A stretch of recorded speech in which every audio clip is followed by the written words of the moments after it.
over de hele wereld. Want we kunnen zien dat onze kinderen, hoe uniform ze zouden werken met hun met iCare. Zodat mensen konden zien hoe we voor onze medemens zorgen. Maar we zouden afgelopen Sabbat dus uitgaan. Maar door de situatie die we nu in zitten, mogen we niet veel mensen bij elkaar zitten. Maar enkele kinderen hadden hun promo. Zo, tante Indra wil u een video laten zien en enkele foto's zowel van het buitenland waarover het gaat. Als we de video gaan draaien van de Sabbat, kunnen we dit zien. We wachten op onze techneuten. We kijken of we de video kunnen draaien. Dus vorige week was de titel van onze kinderen sprak over de zending in de schoen. Gedurende de afgelopen 3 jaren die we inzetten vanaf 2018, 2019 en 2020 hebben we de titel die praat over de tas die over zichzelf praat. Deze tas, deze rugtas, krijgen ze verschillende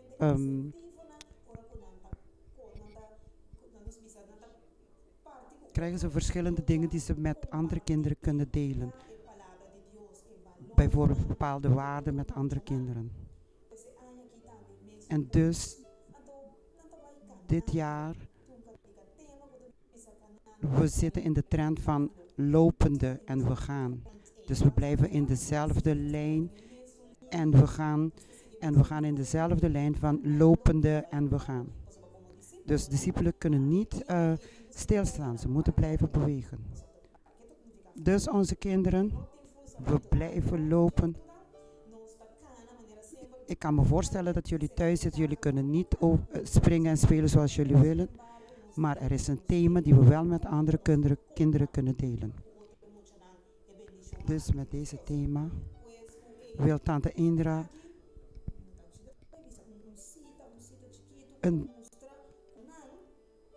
hebben we de missie in de schoen, de tas in de schoen. Ook al zijn we klein, onze lichaam en onze gedachten en onze geest is een cadeau van de God. Dus het is een cadeau is iets dat je ontvangt, maar ook het is goed om het te geven. Dus je moet het delen, want God heeft ons gratis leven gegeven, dus we moeten ons leven ook aan anderen geven. En hoe kunnen we dat doen? Als we bereid zijn om dienstbetoon te laten zien aan het werk van God, dan zullen we zien hoe het zal zijn om anderen te helpen. Hoe het zal zijn in het werk van God aan anderen. En dit zegt het, dat laat ons leren kennen wat is de echte geluk. Wat is echte geluk? In de les van deze week gaat het over het geluk van de liefde voor de een aan de andere. Als de video niet doorgaat, dan zullen we op een ander moment laten draaien. En dan zullen we op een andere keer de Global Children Youth Day laten zien. Zoals de jaren voorbij gaan, onze kinderen zijn ook bezig met flyers en tijdschriften die ze aan het delen zijn. Maar deze keer hadden ze enkele andere cadeaus die ze zouden delen. Om onze liefde aan andere kinderen in verschillende huizen.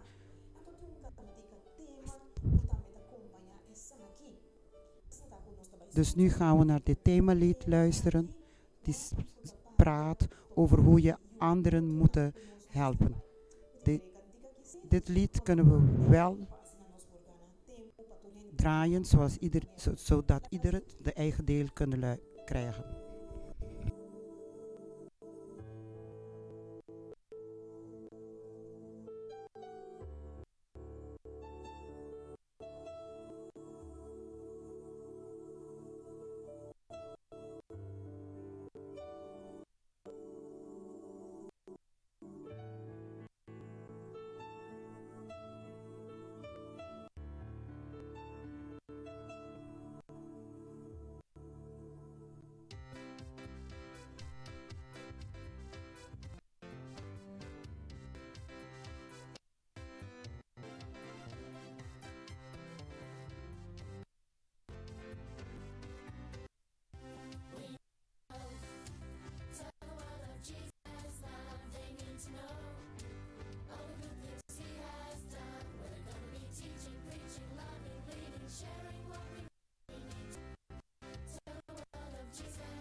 Oké, ik weet dat jullie de video hebben gezien. Hebben jullie van genoten? De heilige Sabbat. Het is een cadeau aan ons. We weten dat het een andere dag is. We laten onze dingen van de school staan, onze werken staan. Alles wat we gedurende de week hebben gedaan, laten we staan, zodat we van de Sabbat kunnen genieten. De Sabbat is een cadeau van God aan ons. Wij hebben ook van genoten. Jullie kunnen van genieten. Ik weet niet, weten jullie allemaal wat de leuke dingen zijn die jullie kunnen doen, die je gedurende de week niet kunnen doen. Nu zijn we samen met de familie, kunnen we ook genieten van de zegeningen die God van het woord aan ons geeft. Dus we doen het op verschillende manieren, zodat we heerlijk met elkaar kunnen zijn. Want deze rustdag heeft God ons gegeven, zodat we in de familie, in het gezin kunnen genieten en blijven groeien in de waarheid. En omdat het een cadeau is, wil ik jou ook laten weten dat het deel is van de schepping. Want de Heer heeft op de 6e dag heeft de Heer de bergen gemaakt. En wij kunnen van de Sabbat, we kunnen van de Sabbat genieten en we moeten de Sabbat vieren.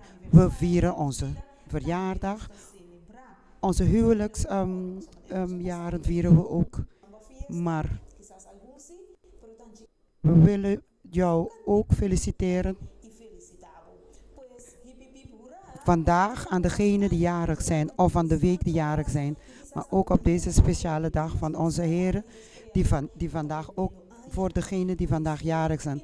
Heel veel felicitaties komt van Tante Indra en van ons allemaal van Radio Speranza en ook Radio Plerosai. Jullie die luisteren op Curaçao, Aruba en Bonaire. We hebben ook mensen uit Nederland die luisteren. Van alle landen die naar ons.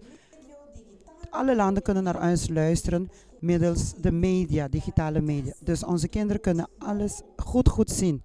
Dus voor jullie allemaal onze verjaardagslied.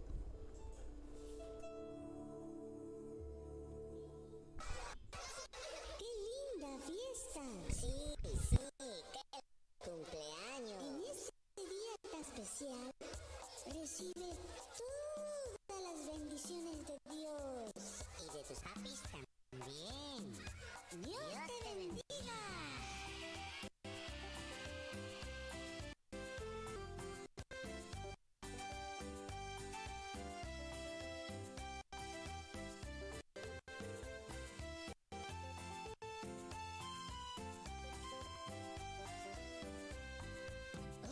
Feliz cumpleaños, Cristo. Todos te deseamos la felicidad y rogamos todos por un día feliz. Que Dios te bendiga ahora y siempre. Un cumpleaños, Cristo te dará. Todos te deseamos la felicidad y rogamos todos por un día feliz. Que Dios te bendiga ahora y siempre. Amén. Sí, qué lindo. Qué lindo cumpleaños. Que diga.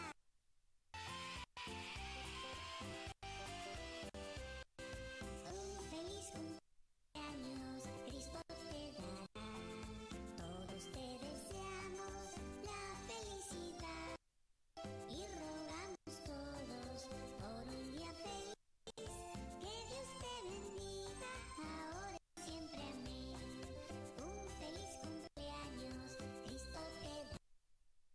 Todos te deseamos la felicidad y rogamos todos por un día feliz. Que Dios te bendiga ahora y siempre. Amén. Que Dios te bendiga ahora y sí, que te bendiga, sí. Que Dios te bendiga ahora y siempre.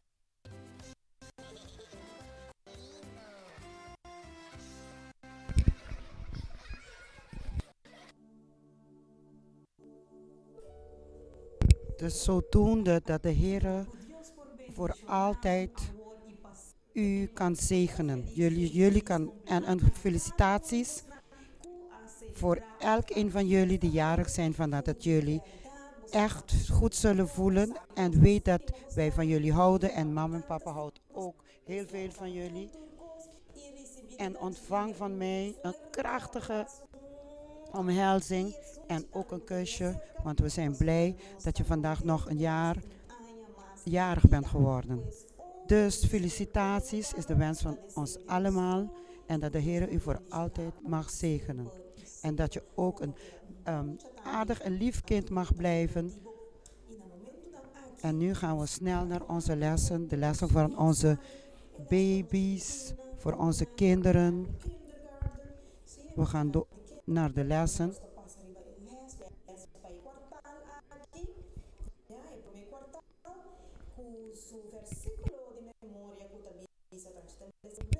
Dus die van de kinderen is heel kort, maar we gaan het lezen vanuit de Bijbel. Het komt van 1 Johannes. Geliefden, laten we elkaar lief hebben, want liefde komt van God. En allen die lief hebben, komen van God. En ze kennen God. Laten we van elkaar houden, want liefde komt van God.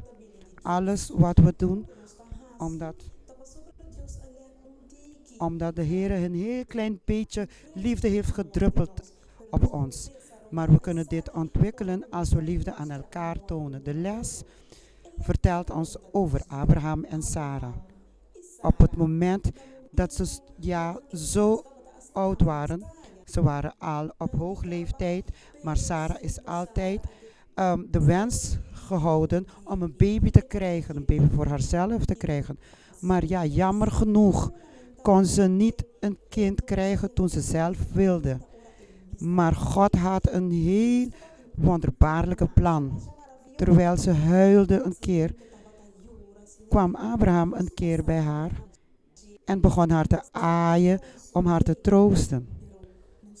Maar weten we dat wij als vrouwen vaak een kind voor onszelf willen hebben. Maar God weet wanneer het goed tijd is. Terwijl ze in de tent zaten te praten, zag Abraham heel ver 3 mannen aankomen lopen. En deze mannen waren reizigers die doorreisden naar een andere plaats. Maar de mensen van die tijd zouden een reizigers niet tijd door laten gaan zonder een beetje water aan te bieden of op hun voeten te wassen van het stof. En dat deed Abraham ook toen hij deze 3 mannen zag dichtbij komen. En hij vroeg ze of ze onder de boom wilden zitten. En als gewoonte was van Abraham, hij rende naar de tent en vroeg aan Sarah, weet je, wil je brood maken? En laat de bediende jou helpen eten te maken, zodat we deze reizigers iets te eten kunnen geven terwijl ze aan het rusten waren en daarna op weg kunnen doorgaan. En Abraham vroeg dit aan Sarah en aan de bedienden, terwijl hij doorging met praten met deze reizigers. Terwijl ze aan het praten waren, vroeg een van deze mannen aan Abraham, waar is uw echtgenoot? Oh, uw vrouw. En Abraham, hij is in de tent, zij is in de tent. En hij zei, ik weet wat haar wens is en volgend jaar kom ik hier weer voorbij en dan zullen jullie een baby krijgen. En Abraham werd direct enthousiast. Want hij dacht, op mijn leeftijd, onze leeftijd, kon ik geen kind krijgen. En ze hoorde heel ver een gelach. Maar toch luid genoeg dat de man kon horen dat Sarah begon te lachen. En de man vroeg, waarom lacht Sarah? En Sarah schrok. Want hij dacht nooit dat die mannen buiten de tent konden luisteren. Maar deze man bevestigde toch dat Sarah volgend jaar een baby zou krijgen. En aan de hand van deze belofte konden ze gebruiken dat deze man die aan het praten was, Jezus Christus zelf een Heer was. De enige persoon die zo'n belofte van zo'n belofte kon maken en dit de waarheid kon worden en dat het realiteit kon worden. Want hij sprak met zoveel zekerheid dat met volgend jaar, als ik hier langskom, dan zal Sarah een baby krijgen, ondanks haar leeftijd. En wat dachten jullie? De dagen gingen voorbij en de tijden, maanden en al deze dingen en Sarah's buik begon te groeien. En toen ze minst verwachten, kwam het tijd dat de baby moest geboren worden. En weten jullie wat? En direct toen het kind geboren was, Abraham ging bij zijn vrouw Sarah. En ze waren heel blij, waren ze met elkaar aan het praten. Abraham vroeg aan Sarah: mijn vrouw Sarah, je bent blij dat je nu een baby hebt? En Sarah zei: ja, meneer, ik ben heel erg blij, want nu hebben we onze eigen kind. En gelukkig waren ze met hun kind. En zo leefden ze voor altijd.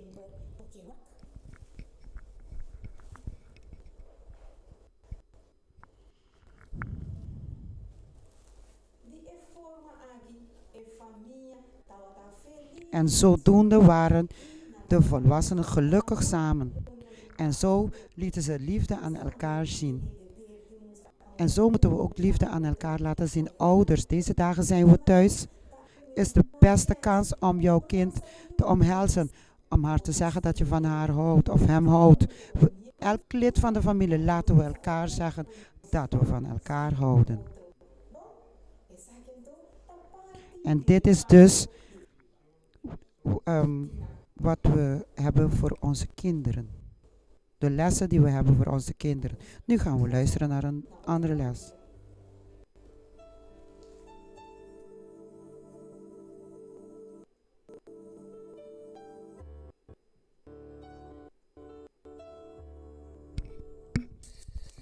Het komt goed binnen.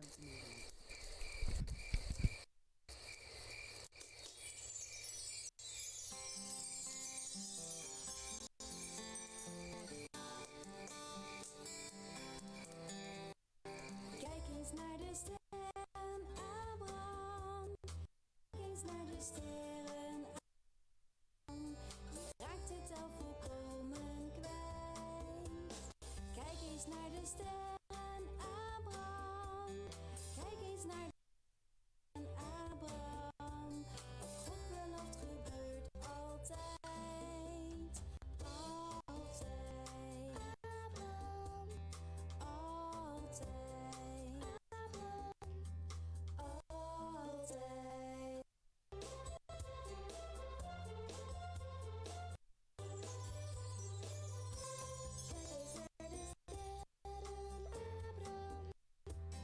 Kijk eens naar de sterren, Abraham.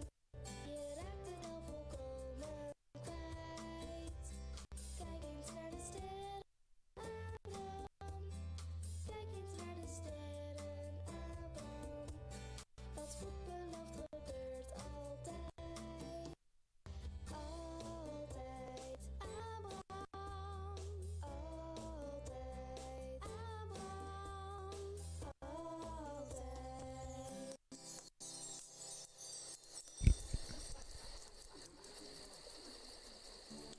En de vers voor onze kinderen die ietsjes ouder zijn, staat in Lucas. Maar Zacchaeus stond op, zegt: Heere, de helft van wat ik bezit zal ik geven aan de armen. En als ik iemand heb voorgelogen of heb gesteeld, zal ik ze 4 keer teruggeven. En Zacchaeus stond op en zei dit. Waarom denk je dat hij dit zegt? Laten we het gedeelte van het les geven.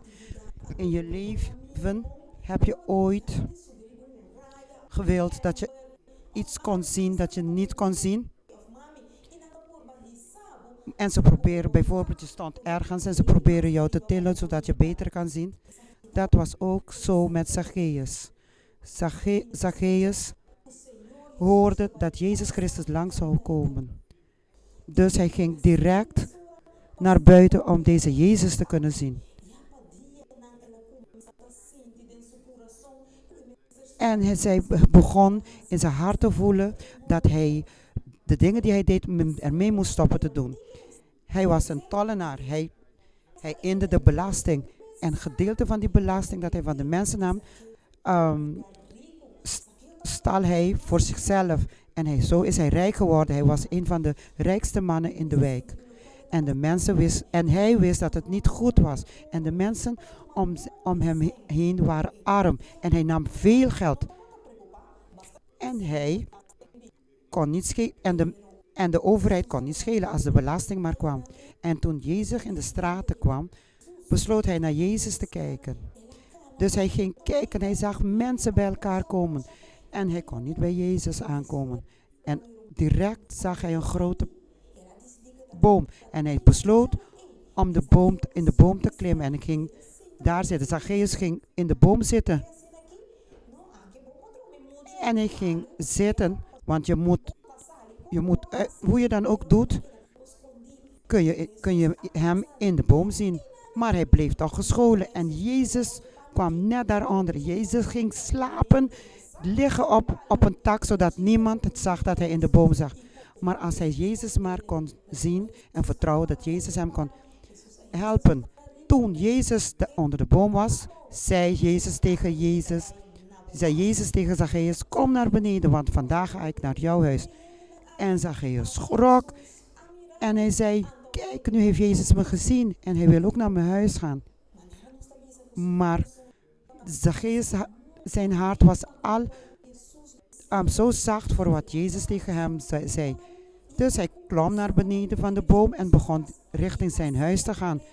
En iedereen ging opzij staan om Zacchaeus te laten langskomen. Maar deze dief, dachten de mensen, hij is een dief en hij eent zoveel belasting. En ze vroegen, waarom gaat Jezus bij hem? Maar Zacchaeus bleef stil en de mensen gingen ook achter Jezus naar Zacchaeus huis. En toen Jezus daar bij Zacchaeus thuis kwam, sprak Jezus mooie dingen. En hij maakte de harten van elk persoon die daar was zacht, zodat hij de harten kon vormen. En ook de mensen die daar waren. En ook met Zacchaeus gebeurde het. En Zacchaeus kreeg verdriet van wat hij allemaal deed. En in de Bijbel staat dat Zacchaeus stond in zijn huis en hij zei luid op, zodat iedereen kon horen. Ik zal alles teruggeven, 4 maal teruggeven, al de armen teruggeven waartegen ik een fraude of gestolen heb. Dus kinderen, met Jezus is ons leven, zullen we gelukkiger zijn. Zullen we veel blijer zijn. Als we toelaten dat Jezus ons leidt. En dat heeft Zacchaeus ook gedaan. En nu hebben we een andere lied. Terwijl we naar de volgende les gaan. Laten we luisteren naar de liederen. Die ook een les zijn van onze lesboekjes.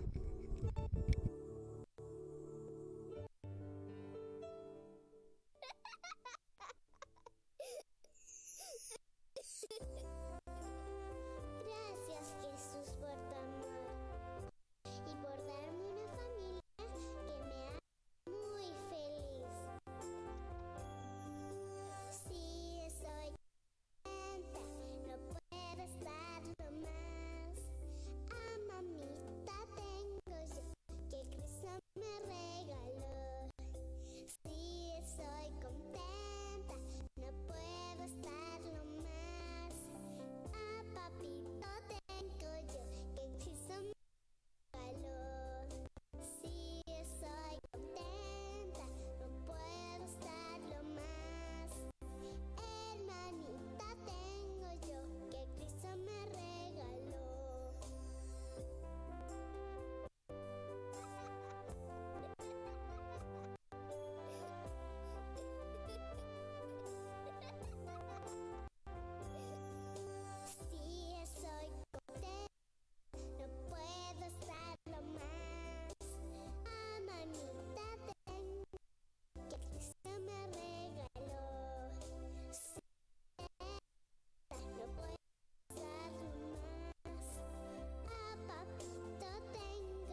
We konden luisteren naar het lied met een glimlach. En we zijn blij dat we onze familie hebben. Onze mama, papa's en onze zus en broers. En ook de verdere familieleden. En onze kennissen, onze buren. Die zijn nu, soms zijn ze dichterbij van ons dan iemand, een familielid die ver woont. Als iemand kort, dik, dun, God houdt van elkeen van ons. Met dat deze liefde over kan komen op elkeen van ons. En deze dagen dat we meer liefde voor elkaar mogen hebben. Speciaal de mensen die ziek zijn voor de situatie die we nu zitten. Voor de virus die rondgaat. Die iedereen ziek maakt. Maar als het niet de ziekte is, maar ook de zorgen die we kunnen hebben. Maar laten we niet vergeten dat God van ons houdt en Hij zorgt voor ons. En het is onze plicht ook voor elkaar te zorgen. Onze volgende les zit in het boek, in de hoofdstuk van de Bijbel 1 Petrus 1:3. En deze zegt: geloof zij de God en Vader van onze Heer Jezus Christus, die ons naar zijn grote barmhartigheid door de opstanding van Jezus Christus uit de doden heeft doen wedergeboren worden tot een levende hoop, tot een onvergankelijke, onbevlekte en onverwerkelijke erfenis die in de hemelen weggelegd is voor u. Dus elk een van ons zijn gezegend als we opnieuw kunnen geboren worden door middel van de opstanding die Jezus Christus aan ons geeft. En de les die voor onze kinderen die wat ouder is, de junioren bijvoorbeeld, deze les praat over iets heel speciaals.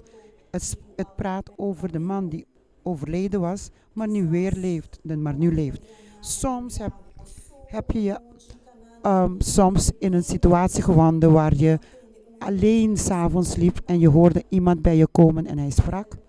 Om te beginnen, Maria liep naar de graf van Jezus om hem te gaan insmeren met de specerijen. In die tijd, om de lichaam te conserveren, gebruikten ze verschillende kruiden in olijfolie met lekkere geur. Maar we gaan nu niet in alle details met alles wat ze maakten op de lichaam te smeren. Maar Maria had een potje met de kruiden en specerijen om met andere mensen te ontmoeten, om samen het lichaam van Jezus in te smeren nadat Jezus was overleden, zoals we vorige week hebben verteld. Nadat hij op een vreselijke manier op de gekruisigd was. En nu zien we, Maria ging de volgende dag 's ochtends vroeg en bij de bocht van de straat zag ze Johanna. En terwijl ze doorliep, dus ze verwachtte dat ze Johanna zou tegenkomen. En zo kwam ze Johanna tegen en ze groetten elkaar. En snel vroeg Johanna, hoe is het, Maria? Kon je rusten? En dat was de zondag nadat Jezus was overleden. Dus omdat ze Sabbat hebben gehouden, zijn ze niet naar de graf gegaan om te kijken hoe het met Jezus was in de graf. Dus na de Sabbat, op zondagochtend vroeg, gingen ze naar de graf. En Maria zei, nee, ik kon niet goed slapen, want ik kan niet geloven dat onze Heer is overleden. En terwijl ze spraken onderweg gingen, zei Johanna, ik ook, ik kon niet goed slapen. En ze kwamen dichter bij de graf. En ze zagen dat de steen gerold was van de ingang van de graf. En toen ze binnengingen, zagen ze een kleed die netjes gevouwd was op een stenen bed. En Jezus was er niet en ze begonnen te huilen en waren bezorgd. En ze vroegen zich af, wat gebeurde met het lichaam van onze Heer? En terwijl ze wegliepen, zagen ze een straal bij de mond van de graf. En dus zagen ze 2 engelen die in stralende kleding daar stonden. En de engel zette zijn hand op Maria en zei, waarom huil je? En Maria zei direct, terwijl hij dacht dat het de tuinman was, als jullie met het lichaam van mijn Heere Jezus zijn weggegaan, zeg me waar hij is, zodat ik hem kan halen om hem in te speren met de kruiden en specerijen. Maar een stem zei tegen hem, Maria. En hij begreep direct dat het zijn Heer was. Ja, Heere Jezus zelf verscheen en zei, maar waarom zoek je de lichaam tussen de doden, terwijl jullie weten dat ik na 3 dagen zou moeten opstaan. En dus gelukkig en blij waren ze. En dus Maria Jezus wou aanraken om te zeggen, mijn Heer. Maar Jezus zei, raak me nog niet aan, want ik ben nog niet bij mijn vader geweest. En maar ga jij naar de andere broeders en zusters en zeg tegen hun dat ik opgestaan ben, ik leef. En direct vertrokken Maria en Johanna om dit aan de andere broeders en zusters te vertellen. En daar, direct, degenen die dit van Maria en Johanna hebben gehoord, besloten voor zichzelf om ook te gaan kijken of de lichaam er niet was. Op zo'n manier, toen ze naar boven liepen, zagen ze inderdaad dat de graf open was en de graf leeg was. En zo, elk een van ons kunnen we gelukkig en blij zijn, omdat Jezus niet meer tussen de doden zit, maar Jezus is in de hemel. Omdat hij zei, ik zal gaan om een plaats voor elk een van ons voor te bereiden en hij zal terugkomen om ons te halen.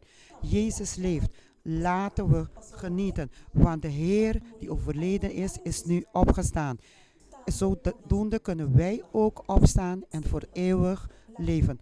Laten we genieten, want nu kunnen we eeuwig leven hebben. Want als elk een van ons vertrouwen en geloven in deze woorden. En nu voor jullie een lied. Nu dat we bijna aan het eind zijn gekomen, geniet ervan.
Zodoende, we hebben inderdaad een vriend die van ons houdt. Zijn naam is Jezus. Hij heeft van ons gehouden. Hij is doodgegaan voor ons, maar hij is niet meer dood. Want de plan moet volkomen zijn. Want toen Jezus opstond, hebben wij ook de kracht van eeuwig leven gekregen. Als wij doodgaan, kunnen wij ook met hem opstaan. En wanneer hij komt, zullen we opstaan en met hem in de wolken in de hemelen met hem gaan. En vraag aan Jezus Christus hoe we kunnen delen met anderen over zijn opstanding.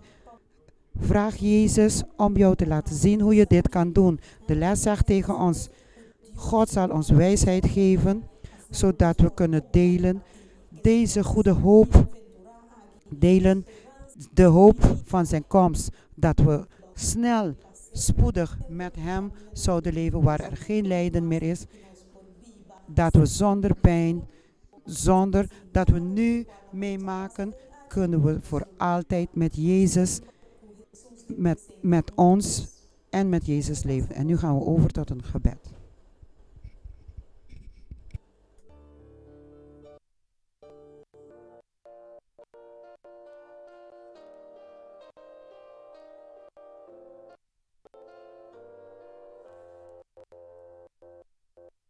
Padre celestial, dime estás ahí, y yo siempre canto oración. Creo que el cielo no hiciste, pues lo sé cuando empiezo a orar. A los discípulos dijo,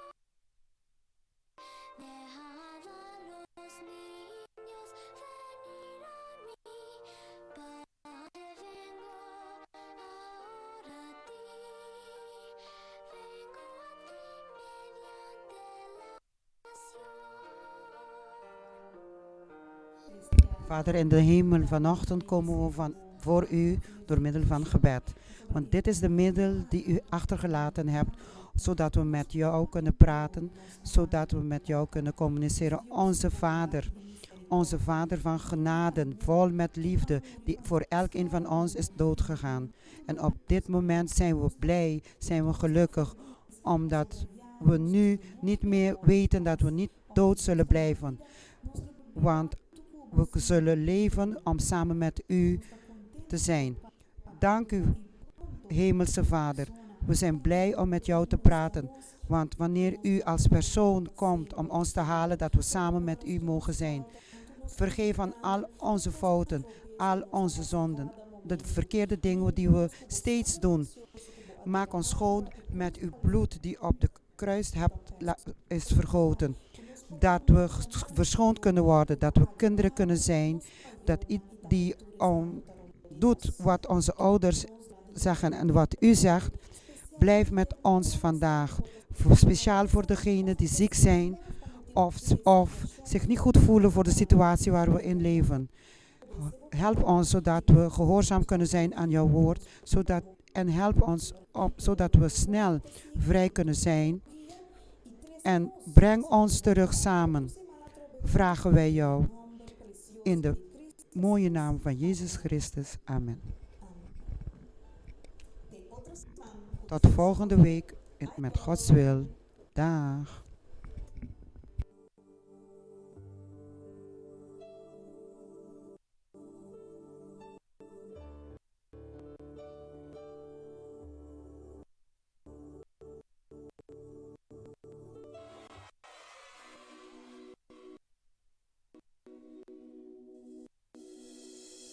Sobre los montes y el mar, tu río de amor fluye por mí, y yo abriré mi corazón, tú me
Goedemorgen, gezegende Sabbat voor elkeen die deze media gebruikt. Dat wij samen met u de Sabbat kunnen doorbrengen. Ik ben heel erg blij hiervoor. Dat we deze voorrecht hebben. Laten we iets doen. Nu, we zijn terug. Broeders en zusters. Onze les van Sabbatschool vanochtend zal de laatste les van deze kwartaal dekken. Dus we gaan in hoofdstuk 13 van onze lesboek. Omdat ik van Engelse afkomst ben, dus ik gebruik een Engelse boek en in het Nederlands zegt het tegen ons van stof tot sterren. Ik vond deze titel heel interessant. En gedurende de les, dus eigenlijk aan het einde van de les, kunnen we zien en begrijpen de reden. Ik kan me voorstellen waarom deze auteur deze titel heeft gegeven aan dit hoofdstuk van stof tot sterren. Broeders en zusters, weet u, de les van deze kwartaal, meer dan wat dan ook, was de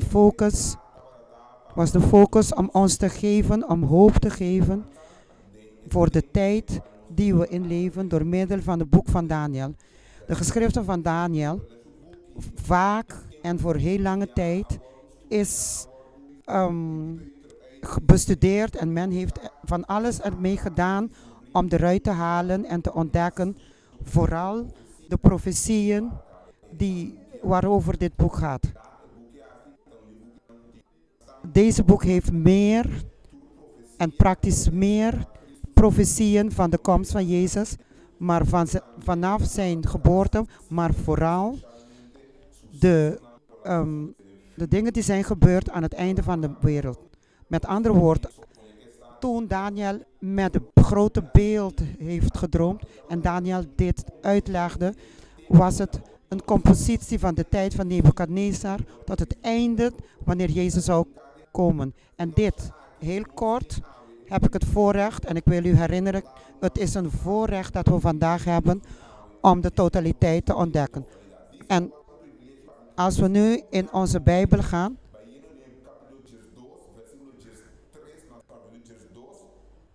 we gaan naar Daniel 12, 3. We gaan naar Daniel 12, 12.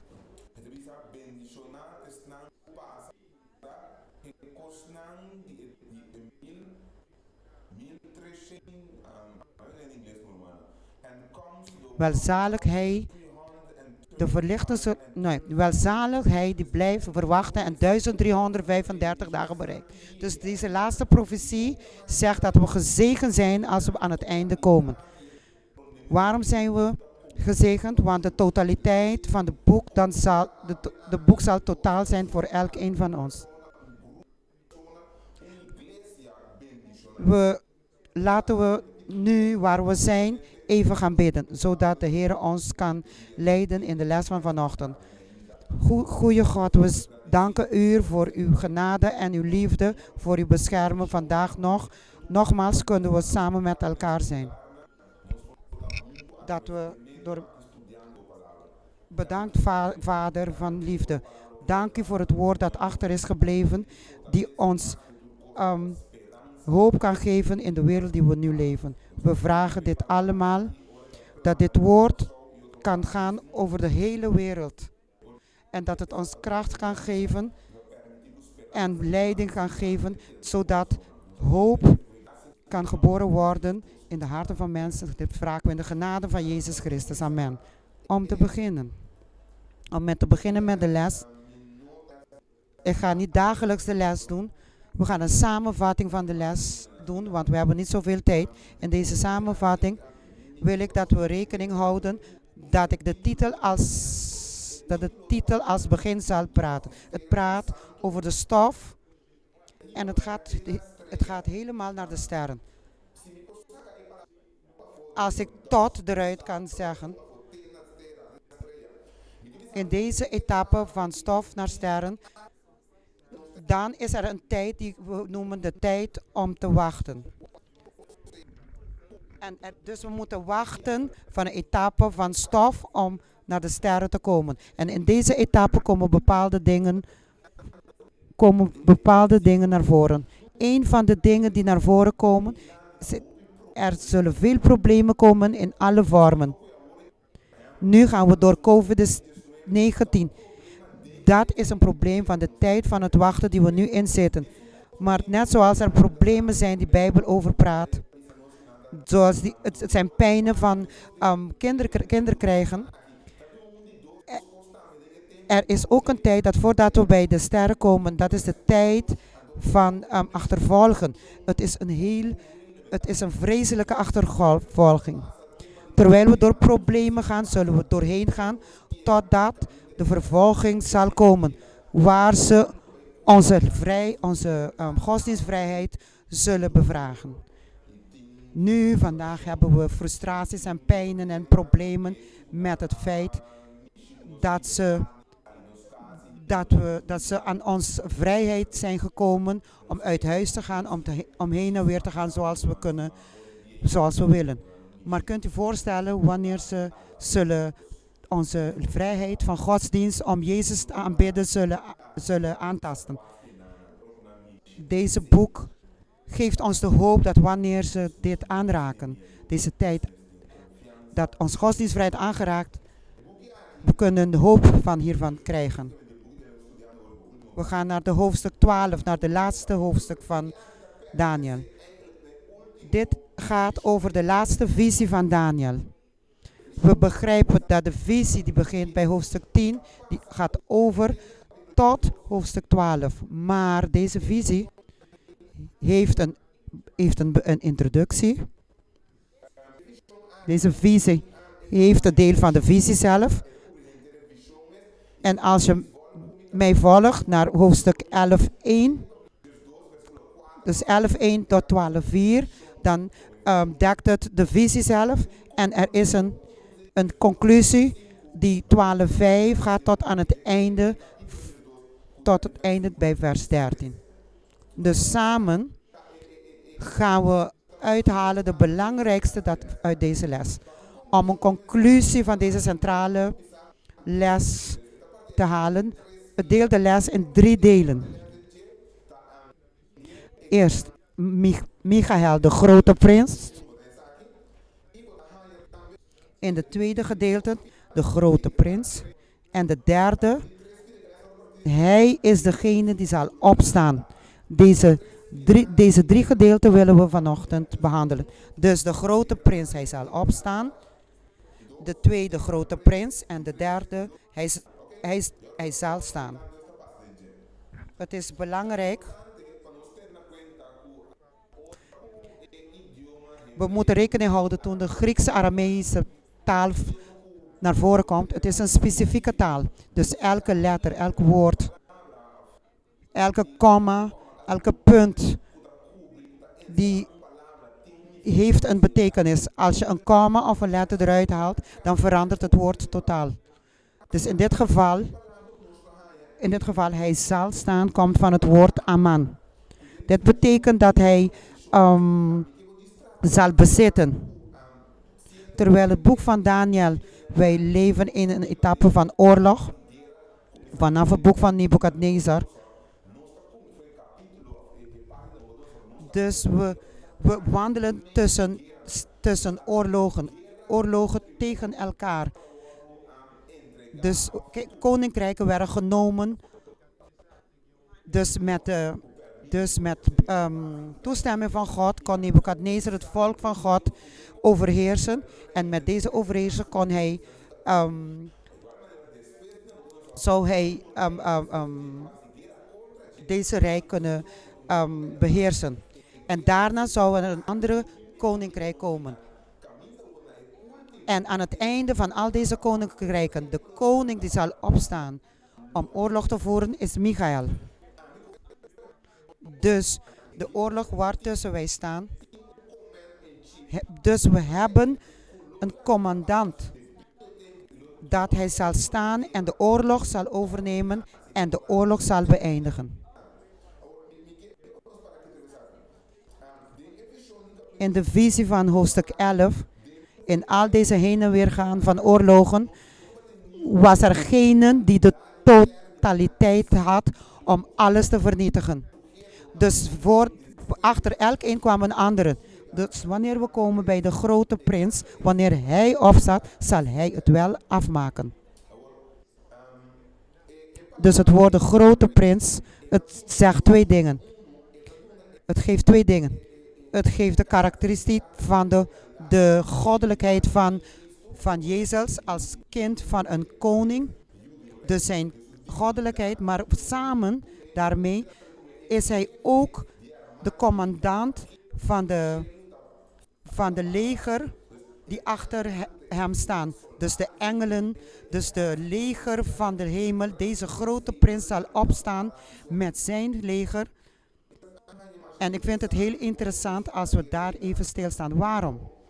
Want als we in het lesboek, dus de boek die we kunnen gebruiken met de les, als we erin lezen, en daarin kon ik zien dat praktisch gedurende het hele boek van Daniel, dat deze prins naar voren kwam in verschillende namen op verschillende manieren. Dus als we kijken hoe het geschreven wordt, dan als een namen die gebruikt worden voor hem. Deze prins, hij komt met verschillende namen. In hoofdstuk 3, dus is hij de vierde man in de vorm van vuur. Dus als de vrienden van Daniel in de oven stonden, was er een vierde die ook in de vuur was, toen ze in de oven belanden. En de tweede, dat de zoon des mensen is. In hoofdstuk 7. In hoofdstuk 8 is hij de prins van de legers. In hoofdstuk 9 wordt hij de Messias genoemd. En in hoofdstuk 10 is de man die in witte linnen is gekleed. En in hoofdstuk 10 is hij de commandant van de leger van de hemel. Dus in hoofdstuk 12 komt hij naar voren als Michael, de grote prins. De grote Michael als de grote prins. Dat betekent degene van God. Dus Jezus kwam naar voren om zijn kracht en zijn goddelijkheid te laten zien op het moment dat problemen naar voren kwamen. Dus als problemen naar voren kwamen om te vernietigen, om te hinderen de volk van God, altijd werd het volk van God beschermd door deze engel, deze grote prins. Deze grote prins stond op en nam zijn plaats om het volk ruimte te geven om door te gaan. Nu gaan we naar het punt waar ik wil komen. Het zegt, hij zal opstaan. En nu wordt het goed. Als het zegt, hij zal opstaan.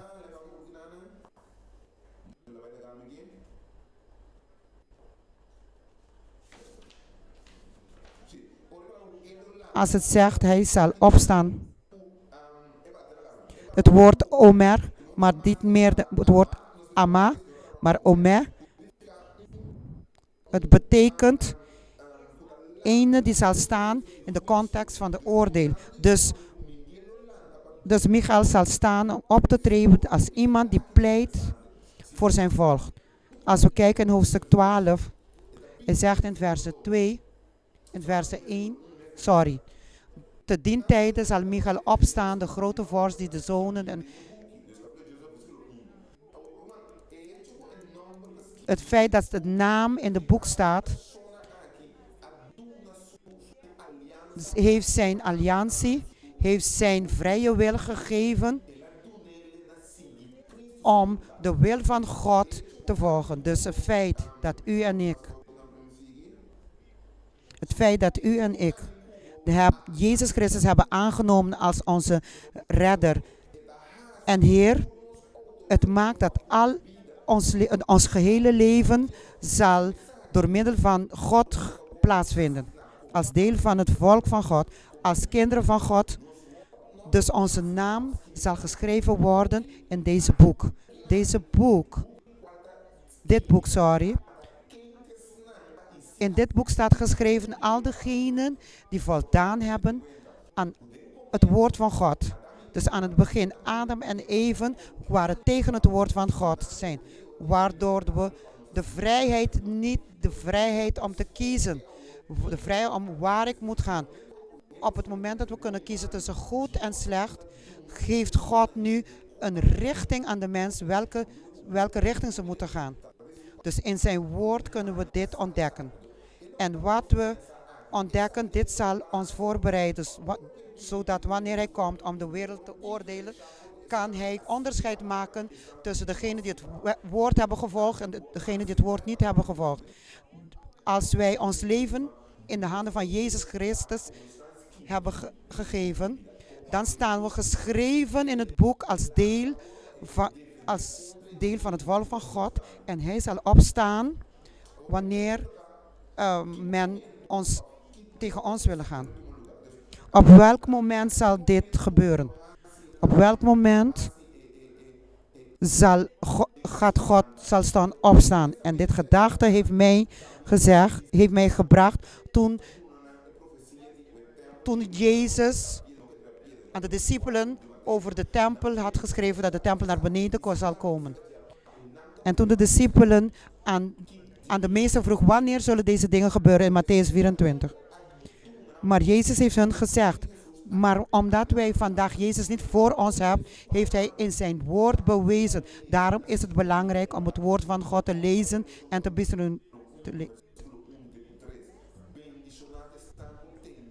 Gezegend zijn degenen die lezen en bestuderen van dit woord. Waarom is het belangrijk? Want hierin geeft hij antwoord wat zal gebeuren. Wat we moeten doen en alles wat gebeurt, zodat we de hoop niet verliezen. Dat we niet wanhopig worden in de tumult die we nu leven, in de chaos die we leven voordat onze Heer Jezus terugkeert. Ik zeg dank u voor degene die vertalen. En ik heb ze beloofd dat ik niet zal rennen. En dit zegt dat deze zoon Jezus Christus, die ook Michael is, die ook vooruit zal komen om ons te verdedigen. Hij zal ons apart leggen voor alles dat zal gebeuren. En toen ik dit schreef, toen ik dit bestudeerde, mijn gedachte ging naar het woord van Habakuk. Dus Habakuk zat ook in de situatie waarin we zaten. Dus Habakuk zei ook, vroeg aan God, waarom laat het toe wat er aan het gebeuren is. Dus in Habakuk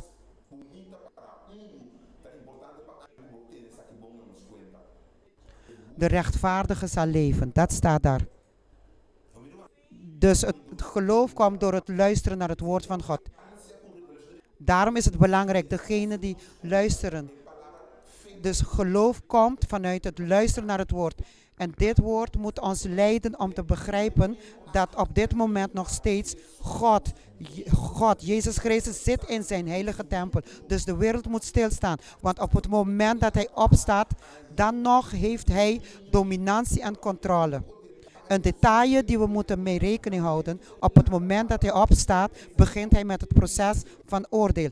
Dus hij gaat uit van de heilige plaats om te komen om alles tot een einde te brengen. En dat is belangrijk dat we dit weten. Nu. Dus we gaan dit even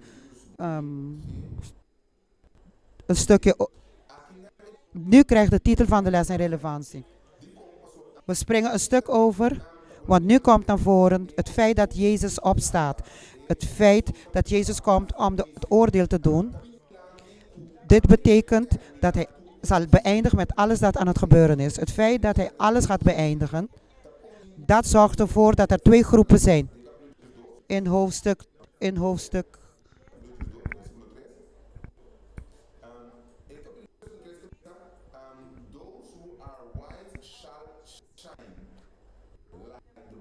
En de verstandigen zullen stralen. In Daniel 12:3.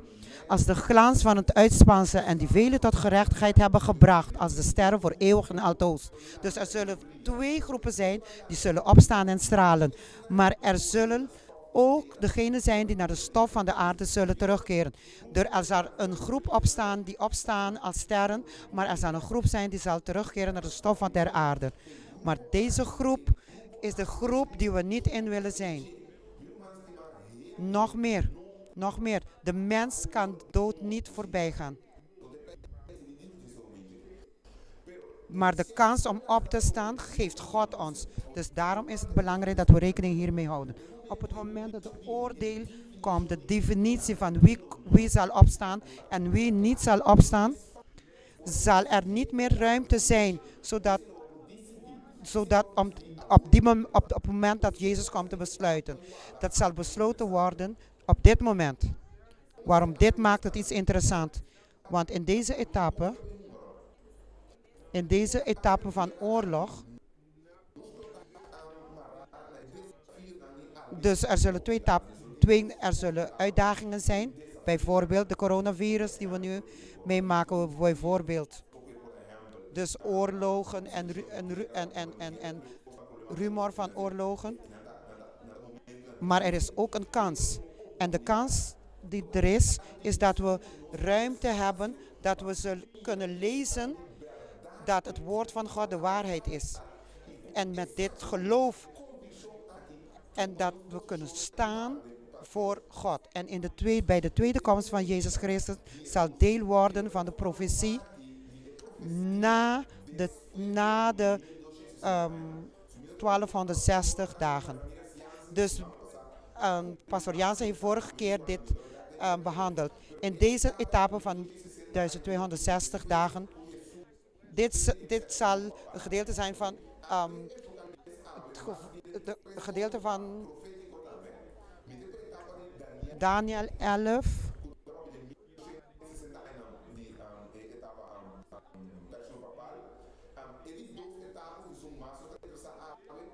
De etappe die het belangrijkste is die van 1290 dagen. Dit vinden we in 12:11. Het is interessant als we naar de hele verhaal gaan. Toen ik aan het bestuderen was, aan het lezen en de vrijheid had om dieper te gaan. En dit komt uit. Dus als je deze datum moet je beginnen te talen. Moet je beginnen te tellen.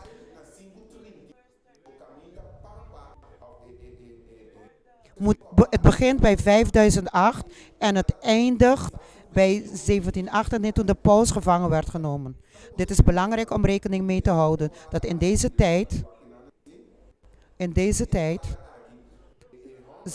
heeft deze man Clovis, de koning van de Franken, doet alsof hij bekeerde tot het katholieke geloof. Dus hij gaf een begin aan de wereld. Waarom een nieuw begin? Want in deze tijd, dus hier verenigt hij de kerk en de staat.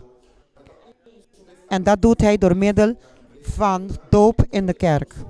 Dus terwijl deze tweeën één kracht in macht worden, betekent dit dat de ene de ander helpt. Dus we gaan terug in geschiedenis. Laat me lezen zoals het staat. Dan kun je begrijpen dat als je in het boek, als hij praat over de drie, dan praat hij over de Wischotten, de Vandalen. Dus Clovis kwam vanuit de Franken en deze oorlog heeft hij ervoor gezorgd dat hij de kerk ging herenigen met de staat. En van 508 tot 538 waren er oorlogen en van 538 tot in deze periode van 508 tot 538 begon de heerschappij van de pausdom. En hier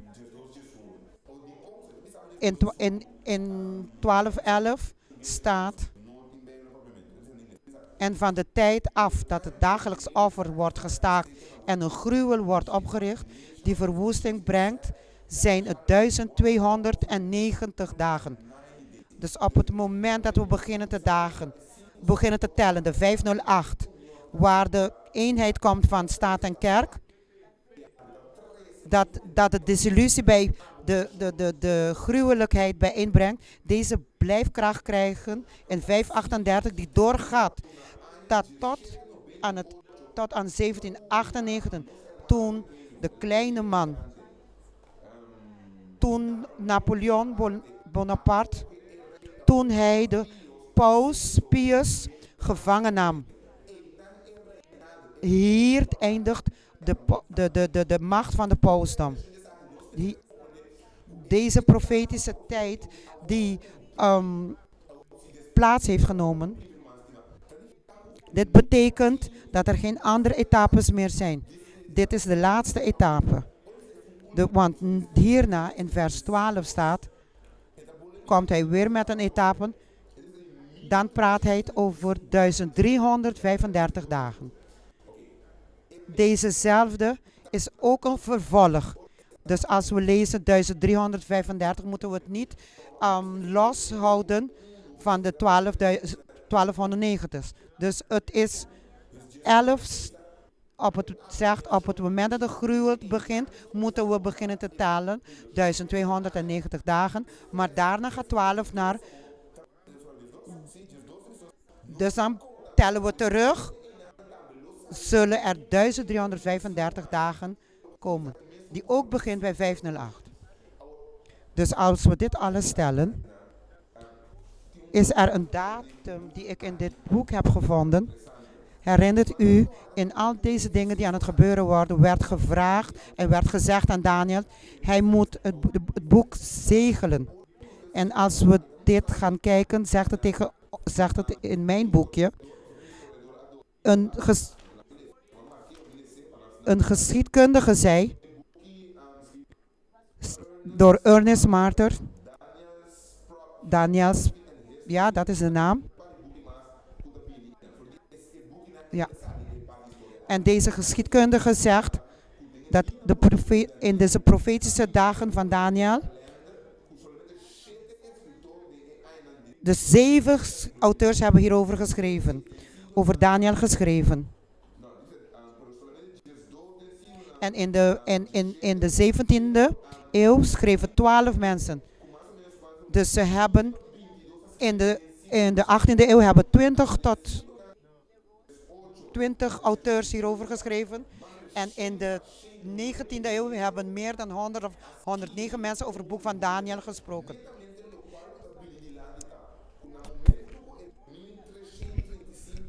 Dus op het moment dat die 1390 jaar tot stand kwam, werd deze zegel opengemaakt. Want dit is in verband.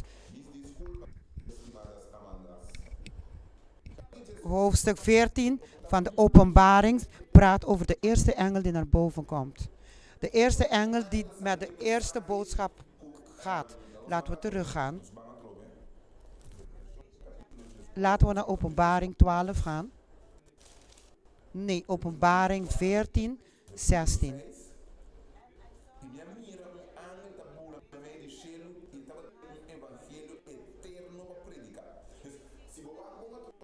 Als u goed ziet in deze etappe, kennen we enkele mannen die naar voren kwamen en begonnen op een meer overtuigende manier te preken en te praten, zodat we vandaag de terugkomst van Jezus kunnen begrijpen. Een van hen is William Miller. Waarom William Miller? Want hij heeft de datum geteld en hij dacht dat in 1844 Jezus zou terugkomen. Want hij ging ervan uit. Hij kwam tot de conclusie, maar het schoot hen voorbij en ze waren te veel gefocust op de boeken. Maar ze spraken niet over de tempel. Maar dat is de laatste etappe waarin we leven. Als we dicht bij de tempel moeten komen, maar omdat zij enkele dingen van de tempel geen rekening mee hebben, niet mee hebben rekening gehouden, dus dat de bruidegom terug zou keren, dat hij van de heilige naar de allerheiligste zou gaan, als dit reëel werd, dus het werd reëel in hun ogen. En het boek van Openbaring zegt in hoofdstuk 10, waar ze terug moesten gaan en weer de boodschap van Jezus van de terugkomst van Jezus moesten gaan preken. Want dit boodschap was als honing en het was heerlijk. Maar het was bitter in hun maag. Want enkele dachten dat ze niet meer naar de boodschap zouden gaan. Maar de Bijbel zegt, maar dit was deel van de profetie die volbracht zou worden. Dus ze moesten dit boodschap, de boodschap die ze zullen spreken was heerlijk en als honing in de mond, maar bitter in de maag. Dus ze moesten teruggaan naar dezelfde boodschap, naar de terugkomst van Jezus, zodat de hele wereld en alle volken zullen luisteren. Want in de boodschap in Openbaring 14 over de val en dat de oordeel zal komen en de prins zal opstaan, dat betekent dat Babylonië zal vallen. En dit was de macht die iedereen aan het voorliegen was. Dat betekent dat zijn dagen geteld zijn. Dat betekent dat het feit dat de dagen zijn geteld, betekent dat de hoop die we hebben, de goede hoop die we hebben, er is een hoop in de tijd die we nu meemaken. Want de grote dag zal komen waarin de grote prins zal opstaan. Maar hij zal niet opstaan, maar hij zal overwinnaar zijn van degenen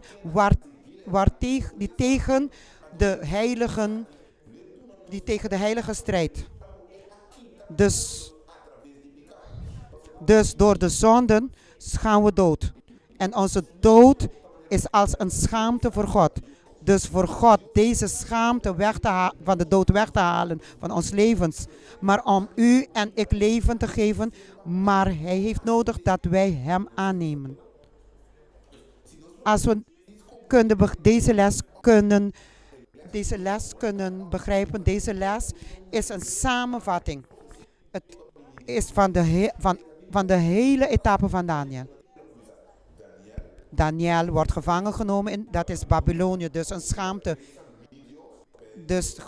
Dus uw God, Nebuchadnezzar, is sterker dan mijn God, dan mijn echte God. En God zegt, nee, ik ben de ware God. Er is geen enkele God zoals ik, dus ik zal weer opstaan. Mijn geliefde broeders en zusters, weet u gedurende deze dagen, wanneer we kijken naar de exactheid van hoe het woord van God volbracht wordt, ergens dat we aandacht aan moeten richten en we ons de vraag moeten stellen, hoe is mijn relatie met God? Dus God geeft hoop door middel van zijn woord. Dus ik als persoon, als broeder van de kerk, als een christen moet zijn woord bestuderen. En aan de hand van de studie van zijn woord moet ik een standvastige positie nemen. Daniel is door dezelfde etappe heen gegaan. Hij moest staan met het woord van God. En de Bijbel geeft ons geschiedenis en van Daniel zegt hoe Daniel heeft gestaan zodat de schaamte en de dood van de dood zal overheersen. En wij hebben dezelfde voorrecht. We hebben het voorrecht om de goddelijke bescherming te krijgen als we staan voor het woord van God. Deze les brengt ons om te laten begrijpen naar wat er ook gebeurt. Wat wij moeten doen is het woord van God te bestuderen. En onszelf overtuigen dat het de waarheid is. En onze aangezicht naar boven richten. En net zoals de engelen, de mannen en de engelen en de discipelen hebben gezegd, waarom kijk je naar de hemel? Het op dezelfde manier telt dezelfde belofte. Hij zal terugkeren, zoals hij beloofd heeft. Ik ga en ik zal een plaats voorbereiden voor jullie. Het feit dat hij gaat en terugkomt, deze etappe van hoop, kunnen we zien door middel van de profetie. Chaos, pijn, oorlog. Enkele van ons zullen zelfs overwonnen worden door de dood. Maar er is de gezegende hoop. Maar op een dag, op een spoedige dag zal hij ons weer opstaan. Wat moois kan het zijn, zal het zijn om het woord van God te besturen. Wat mooi is het als we het woord van God de bron van ons geestelijke kracht mag zijn. Wat moois is het dat we niet wanhopig worden zoals de wereld die wanhopig wordt en gek worden wanneer ze de waarheid horen. Het is waar dat wij nu zitten in een crisis van de coronavirus. En u en ik weten, en wij moeten eigenlijk weten, dat dit de etappe is van wachten. En we moeten onze aangezicht naar boven houden. We moeten niet wanhopig worden. Want we moeten het geloof en het vertrouwen hebben dat we moeten luisteren naar de commando van onze commandant. Dat is Jezus Christus. En de engel Michael. En hij zal ons weer instructies geven en zeggen: ga en preek. En preek met al je passie de terugkomst van Jezus Christus. En als het tot ons komt dat we kunnen vallen, zullen vallen, laten we blijven vasthouden aan deze gezegende hoop. Dat we heel snel weer terug, dat we samen zullen zijn. Ik wil u motiveren om dit materiaal niet weg te gooien. Ik motiveer u om dit materiaal niet in onze kasten te laten staan. Ik motiveer u om in onze boeken te gaan, vandaag meer dan gisteren. We moeten het woord van God bestuderen. Want mijn broeders en zusters, vooruit is er een tijd. Er is een tijd van problemen, van pijn en van dood. Maar ook een tijd die we kunnen zingen. Het lied van overwinning. Ik ben blij dat ik de les met u kon delen. Ik hoop dat het begrijpelijk was. Ik vraag God dat voor degenen die het niet helemaal hebben begrepen, dat de geest van God, wanneer ze het woord van God gaan bestuderen, dat de geest van God hun zal inspireren. Zodat zij ook de waarheid kunnen weten, want alleen maar de waarheid zal ons vrijmaken. Dat de Heer ons mag zegenen en een gezegende Sabbat verder.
There was a holy hush all over as I walked into the room, and I stood before him face to face.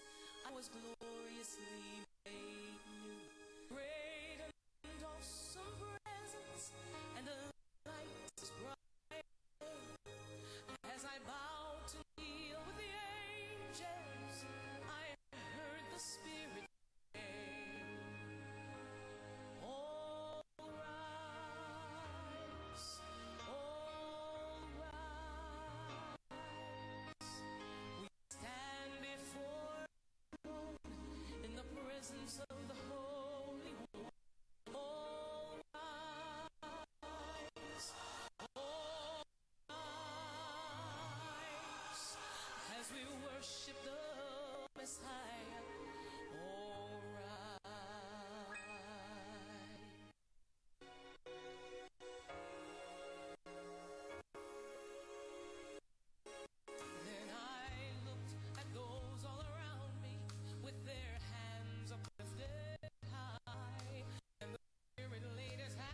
Até toque de queda.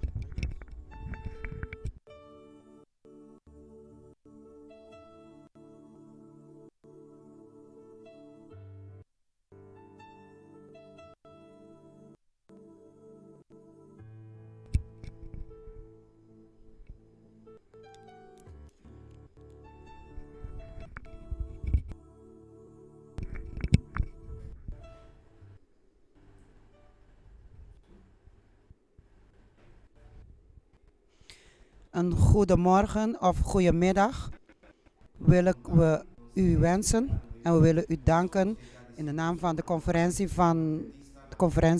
de Adventconferentie van Curaçao. Op dit moment hebben onze autoriteiten net laten bekendmaken dat er een avond, dat we s'avonds niet uit mogen gaan vanwege de coronavirus. We zijn heel blij, want we hebben een wonderbaarlijke God. Het maakt niet uit welke situatie die we inzitten, maar hij heeft beloofd dat zijn woord gepreekt zal worden. We willen ook bedanken onze broeders en zusters hier bij SDI die aan het werken zijn in Radio Speranza Curaçao, Plerosai. Ook kunt u ons zien op YouTube, op Facebook, zoals ik dit heb begrepen. En we willen de vertalers ook bedanken die bezig zijn aan het vertalen. In de 4 verschillende talen. In Spaans, Nederlands, Engels en Frans. En daarom ook voor dit reden zullen we ietsjes rustiger de preek doen. Zodat de vertaling ook mogelijk zal zijn. Zodat alles volgens de wil van God zal lopen. Ik wil iedereen uitnodigen om ons hoofden te buigen voor een gebed. Vader, onze liefdevolle Vader, onze eeuwige Vader. We zijn dankbaar voor uw liefde, voor uw woord en voor uw plan van verlossing. En voor de kans die we hebben om een instrument te zijn in uw handen. Zodat, Heere, uw woord gepreekt kan worden. En op dit moment, Heere, maak het dat ik achter u verborgen mag worden. Hier achter dit tafel. Dat ik een instrument in uw handen mag zijn. Zodat uw woord begrijpelijk mag zijn. En in de verschillende woningen kan komen. En dit vragen we in de naam van Jezus Christus. Amen.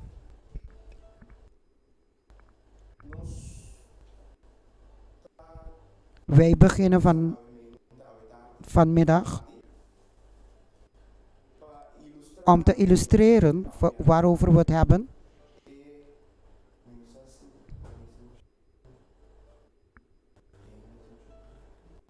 Om te illustreren waarover we vanmiddag zullen hebben.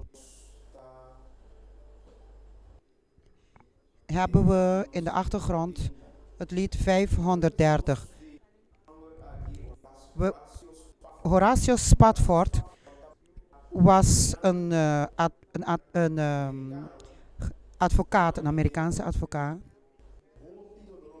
En hij vond zich in een vreselijke situatie na een vernietiging die plaatsvond in Chicago, in Amerika, waar er een grote vuur was in de stad. En deze gezin kwam bij elkaar en ze wilden uitgaan.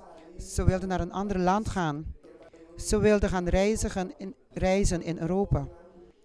Na zoveel uren dat Spafford samen met zijn gezin was, hebben ze een reis gepland in Europa. Spafford wist dat zijn vrouw Anna en met 4 dochters, ze hebben net een baby gekregen en de baby was 8 maanden oud. En dus zijn ze op deze reis gegaan, ze hebben tickets gekocht, maar net op het moment toen het gezin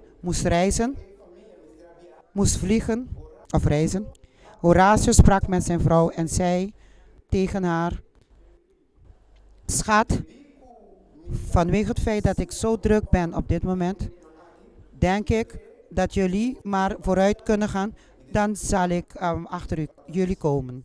En zodoende vertrok de echtgenoot en de kinderen en dus zijn ze in een boot vertrokken. En die boot heette Will to Heaven. En deze schip ging uit op 12 november 1873. En toen deze schip op zee was en de Atlantische Zee doorkruisten en op een of andere manier kreeg deze schip een ongeluk. Een andere schip, een andere boot, een zeilboot, niet van, maar een zeilboot, een ijzeren zeilboot,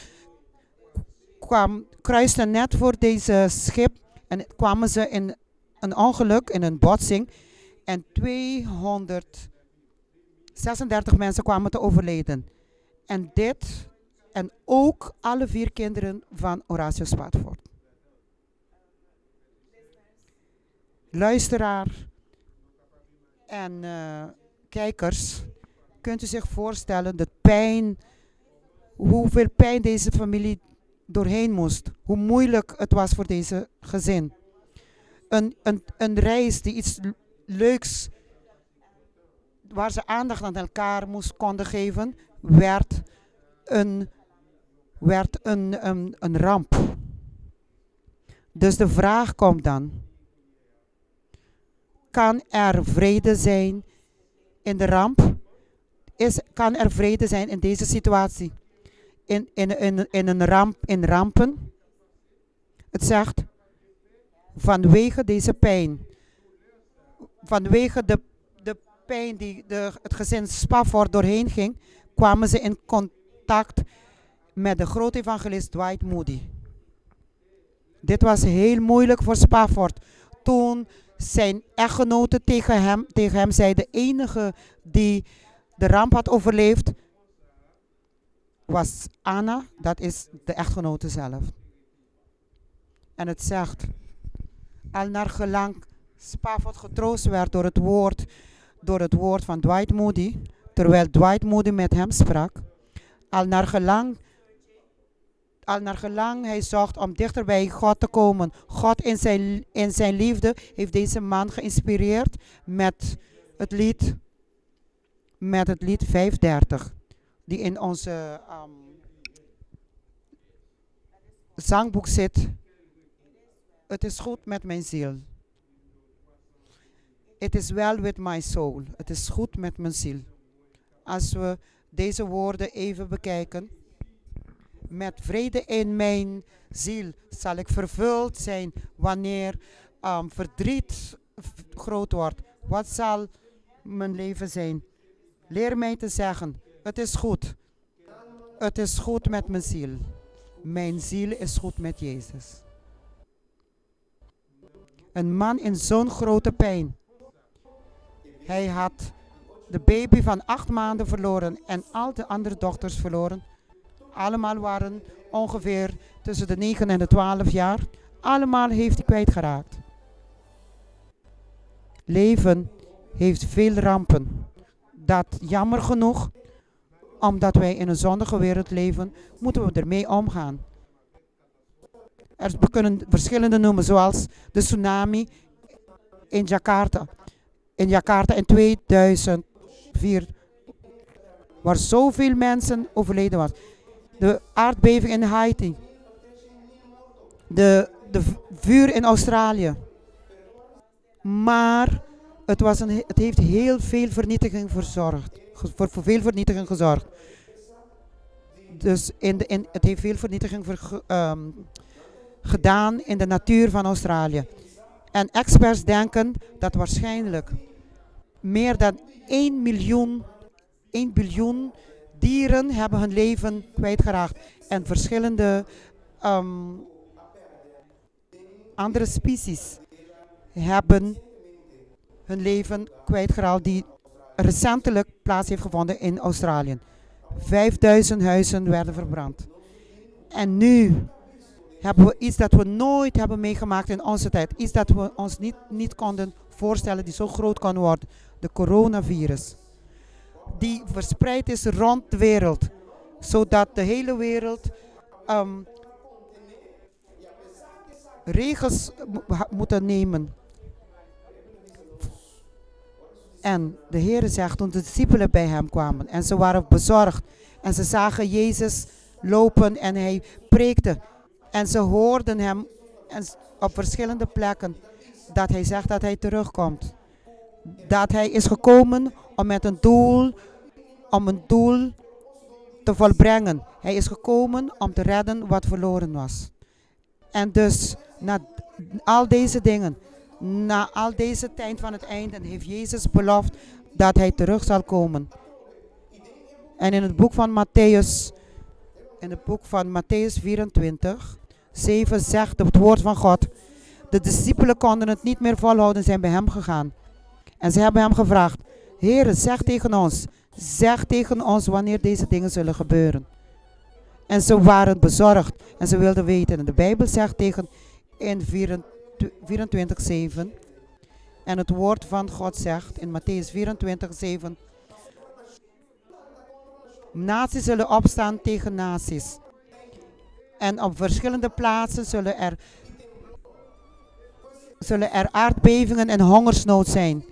Dus Jezus 2000 jaar terug heeft gezien dat de tijd waarin we nu leven, de tijd waarin u en ik nu leven, zal er moeilijkheden zijn. Er zullen beproevingen zijn. Er zullen momenten zijn wanneer dat er rampen zullen zijn. Dat rampen volken zullen aanvallen. Dat er landen zullen aanvallen. En ook mensen persoonlijk zullen aanvallen. En in Lucas 24, in 21:11 staat, er zullen grote aardbevingen, pestilensen en hongersnoden zijn in verschillende plaatsen. Er zullen gruwelijkheden en grote signalen zijn vanuit de hemel.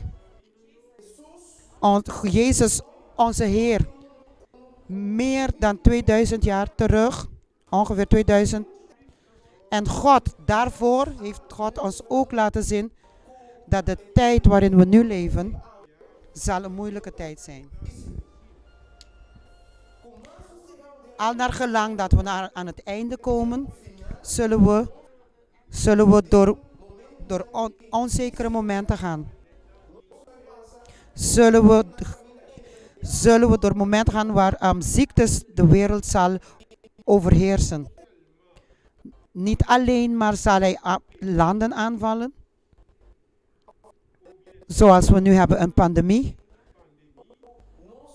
Maar we moeten ook stilstaan bij de realiteit. Dat elkeen van ons ook als mensen hebben onze eigen strijden. In onze geestelijke en persoonlijke leven hebben we onze strijd. Die we individueel moeten confronteren. Bijvoorbeeld ziektes. Soms ziektes. Financiële problemen. Onzekerheden bijvoorbeeld op het werk. Problemen in gezinnen met onze kinderen, met onze huwelijk. Maar elkeen van ons op verschillende manieren zullen en zijn nu op dit moment gaan door moeilijkheden en rampen. In het boek Conflict der Eeuwen in het Spaans, dezelfde vijandschap die openbaard is tegen de meester, zal ook geopenbaard worden tegen zijn discipelen, tegen zijn volgers. Dus broeders en zusters, wat we nu doorheen, en vrienden, waar we nu doorheen gaan, is niet iets raars.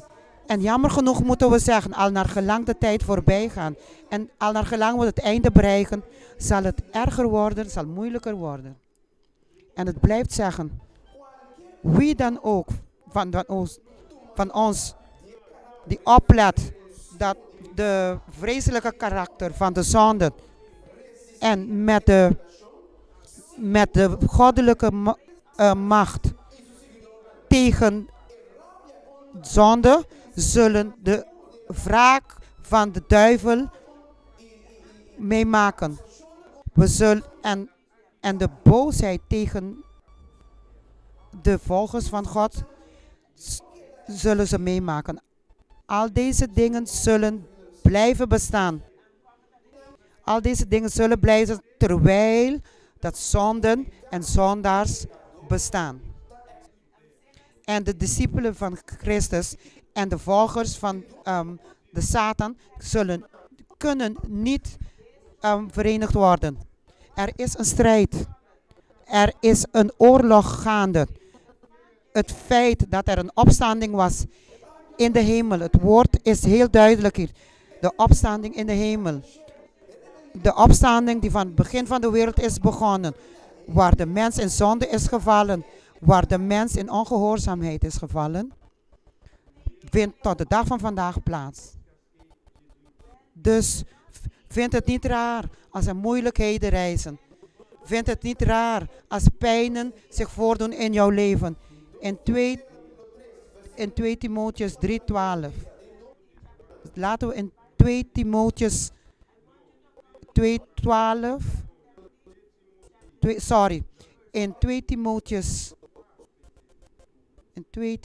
3:12.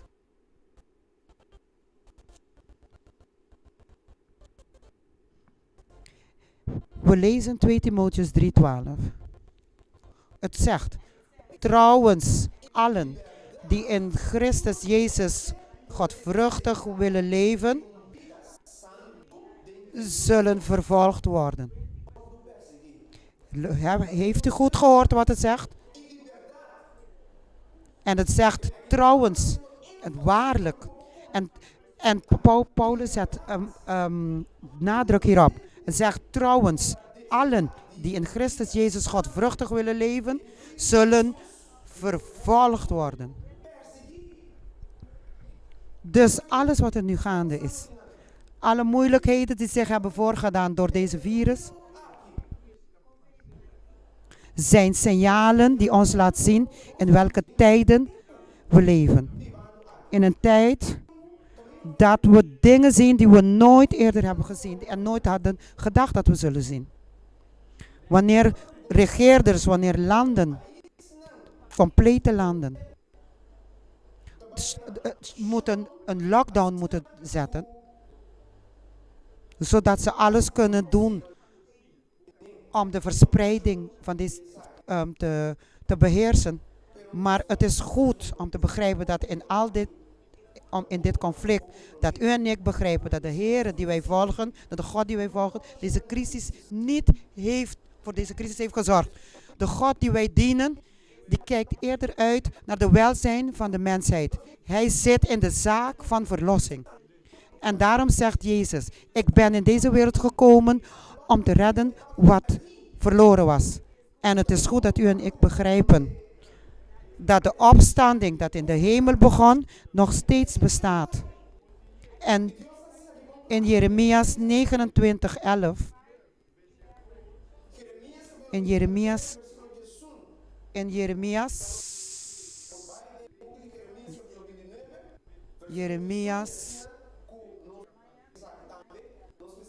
9:11. Jeremia 9:11. We zijn aan het vertalen, daarom proberen we de snelheid hoe rustig mogelijk te houden, zodat de vertaling goed kan gaan. In Jeremias 9:12 zegt,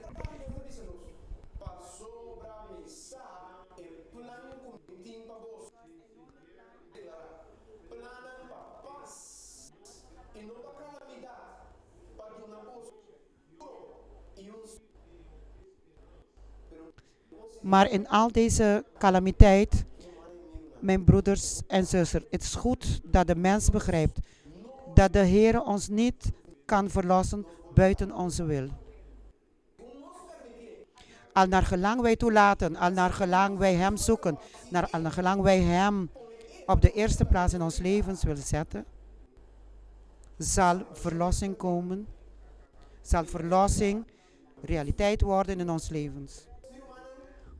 Dus broeders en zusters, door middel van de opstanding die in de hemel plaatsvond, omdat Lucifer gewenst had om de plek van God over te nemen, omdat de Bijbel tegen ons zegt, heel duidelijk zegt, dat er een oorlog in de hemel was. En dat Lucifer uit de hemel weggegooid werd. En hij is juist op onze planeet beland, op deze aarde landen. Daarom hebben wij vandaag te maken met zoveel problemen, met zoveel verdriet. En deze man, Horatio Spafford, heeft al zijn kinderen kwijtgeraakt. En de grote vraag vanmiddag is. En de grote vraag van vanmiddag is: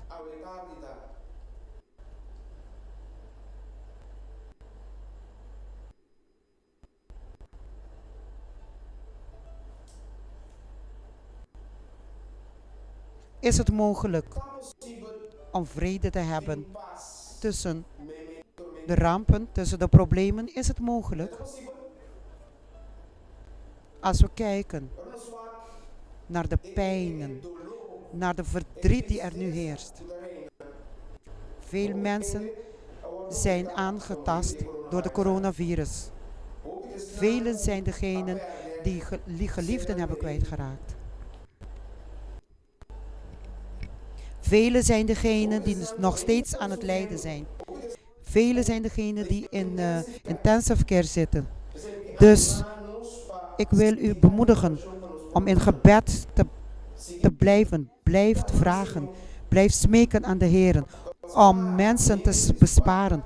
Om de mensheid te besparen van deze grote ramp. Is het mogelijk vanmiddag om vrede te hebben tussen de orkaan, tussen de moeilijkheden, tussen de rampen? Eén ding kunnen we zien door middel van het woord van God. Dat er altijd, dat wanneer God chaos, beproevingen en problemen tot zijn volk kwam, heeft God altijd toegelaten, is omdat hij wilde dat zijn plan volbracht werd in het leven van zijn volk. We kunnen kijken naar Jozua. Jozua was een briljante jongen, heel erg gehoorzaam aan zijn ouders. Zijn vader hield heel veel van hem. We kunnen het lezen in Genesis 37 en vooruit. Maar het woord van God zegt tegen ons, maar met dezelfde liefde, met dezelfde aandacht dat de vader wees aan zijn zoon Jozef, terwijl hij dezelfde genade en dezelfde hart dat hij had voor zijn zoon, kwam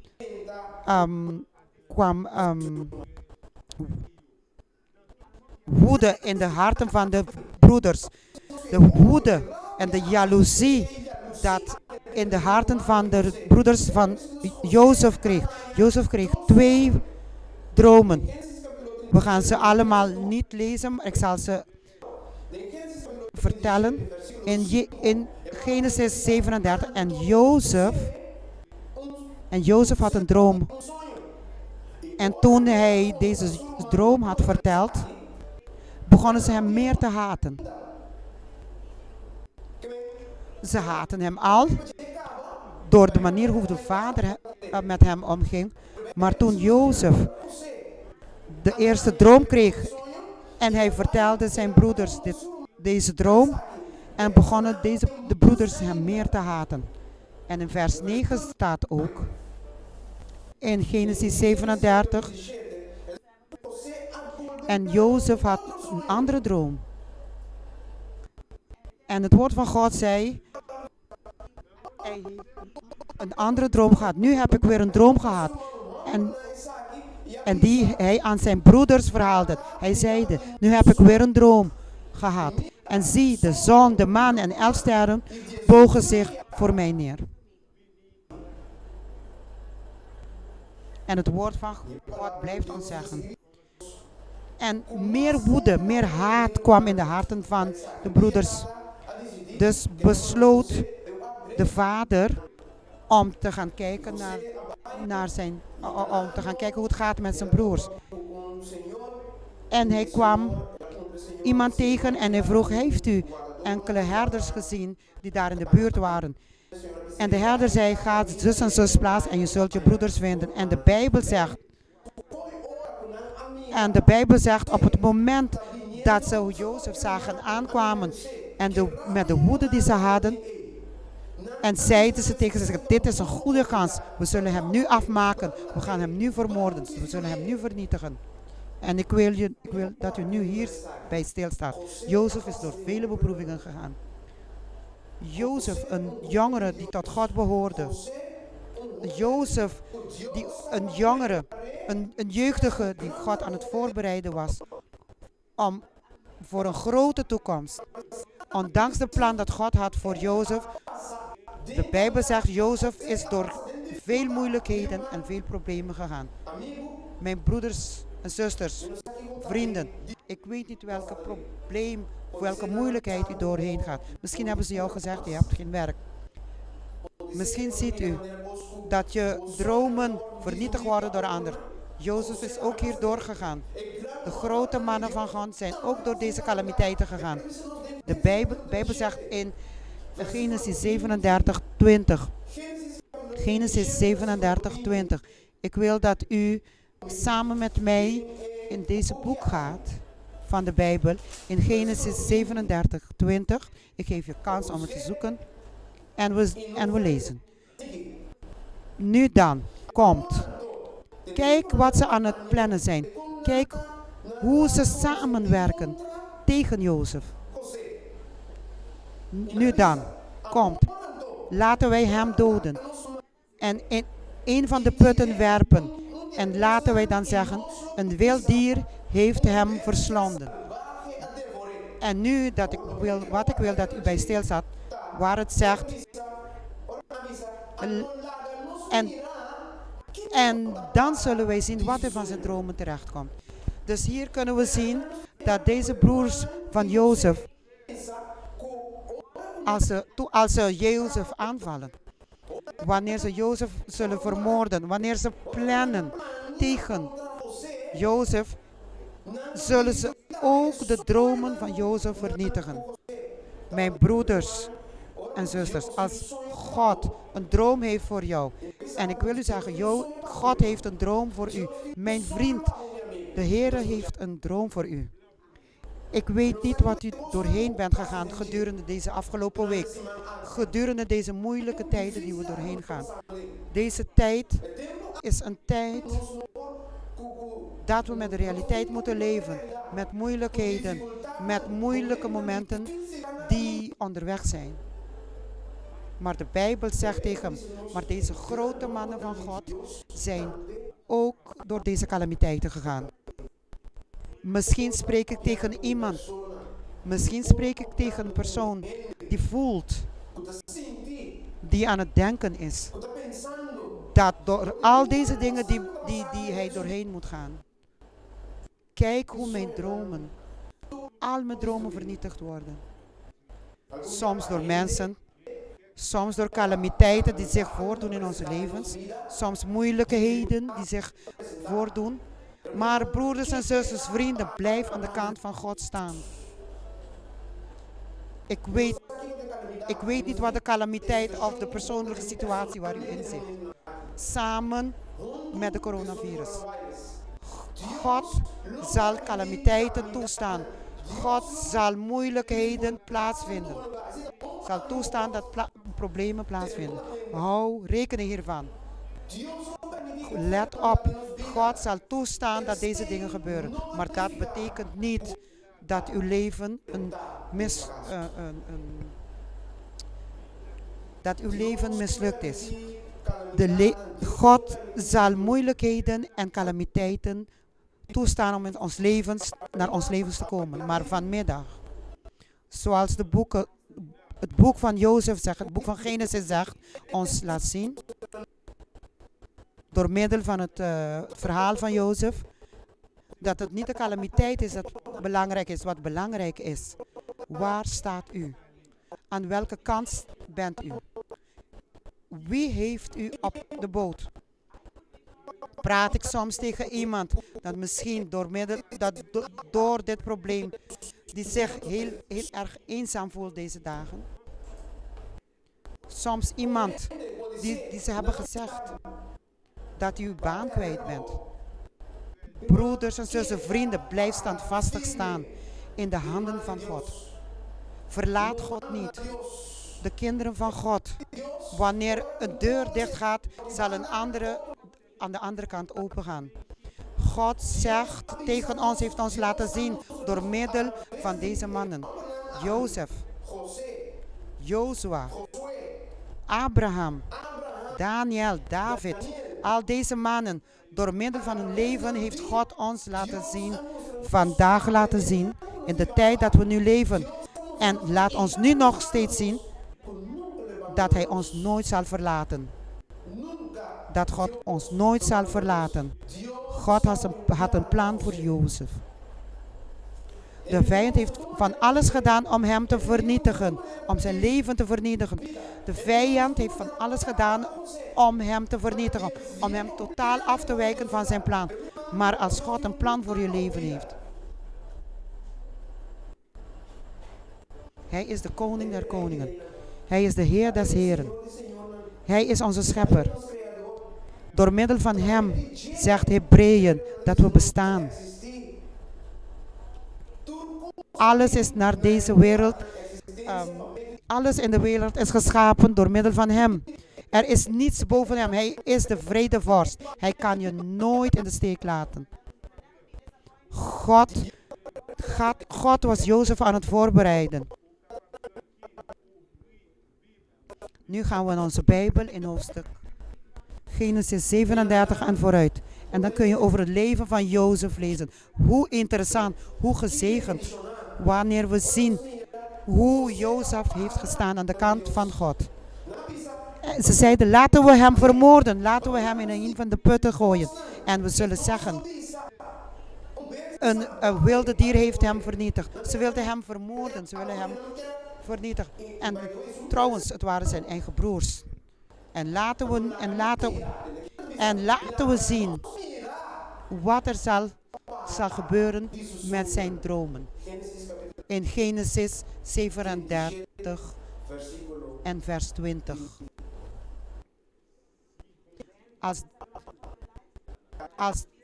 Als de Heer een plan voor u heeft, calamiteiten kunnen komen. Maar de plan van God zal volbracht worden. Het enige wat God kan tegengaan is u en ik. We praten over calamiteiten. Laten we kijken naar het leven van Jozef. Ze hebben Jozef in een put gegooid. Daarna hebben ze hem eruit gehaald. Dus ze hebben toen besloten, nee, laten we hem verkopen als een slaaf. Ze hebben hem verkocht aan een groep van mensen in Egypte gingen. En deze groep mensen besloten om Jozef weer te verkopen.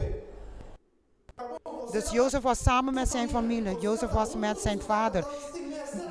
Met zijn vader die zoveel van hem hield. En hij had een goed leven. Hij had een rustige, heerlijke leven. Maar zijn eigen broers. Ik probeer me voor te stellen. De catastrofe, de vernietiging dat Jozef er doorheen is gegaan. Vanmiddag. Ze hebben hem gegooid in een put. Ze hebben hem verkocht aan de mensen die naar Egypte gingen. In Egypte hebben ze hem weer verkocht. Dus op alle manieren heeft de vijand geprobeerd om hem af te maken. Om met zijn geloof af te maken. Om met zijn zelfzekerheid af te maken. Maar in het woord van God in Genesis 39, Genesis 39, 2.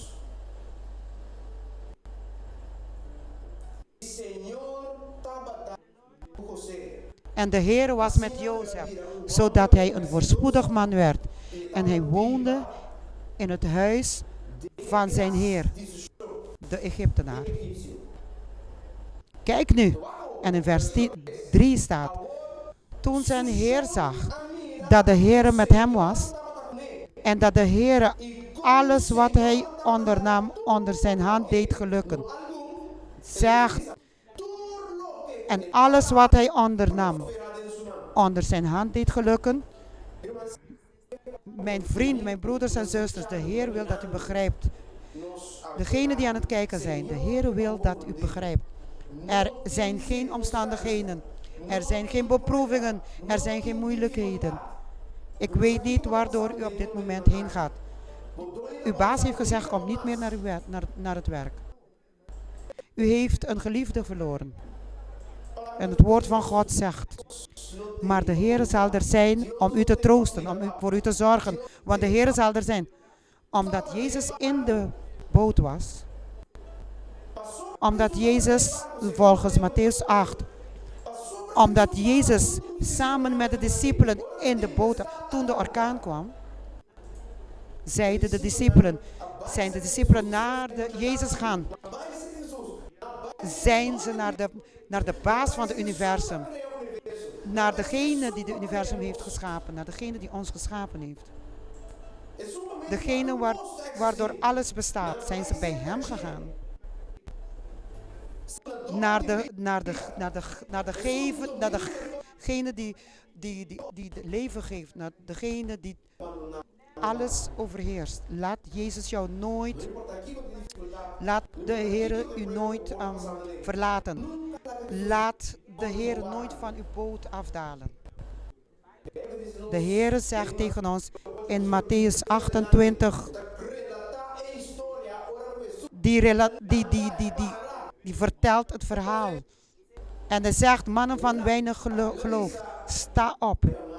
En hij zei tegen de orkaan, laat de winden tot kalmte komen. En er kwam vrede in de ramp. En de grote vraag is vanmiddag, is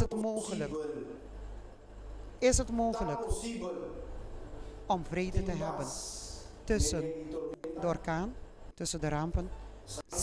Psalm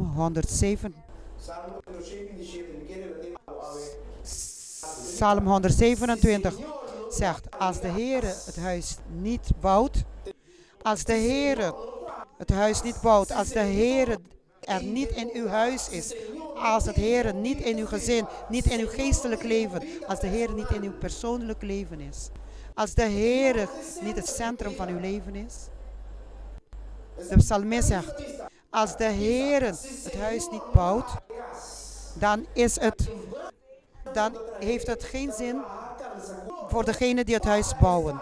Als de Heer u niet bewaart, als de Heer u als persoon, als mens, God niet zoekt. Als u als mens, als een schepsel van God, niet ervoor zorgt om God te zoeken of God op de eerste plaats, dan heeft het geen zin alles wat er in uw leven plaatsvindt. Als de Heer de staat niet bewaart, dan heeft het geen zin dat de bewaker wakker blijft. Het heeft geen zin om vroeg op te staan, om tot laat op te staan en brood van verbittering te eten, want de Heer houdt van u.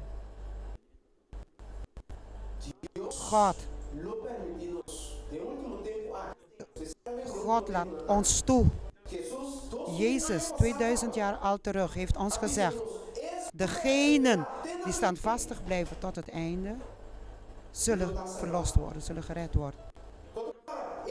Dus degenen die mij zoeken, degenen die mij op de eerste plaats zetten in hun leven, mijn broeders en zusters, vrienden, God wil dat de mens begrijpt dat hij reëel is. Dat hij echt is. De God die wij dienen, de God die zoveel liefde en zoveel genade geeft ons de kans om bij hem te komen door middel van zijn woord, door middel van gebed.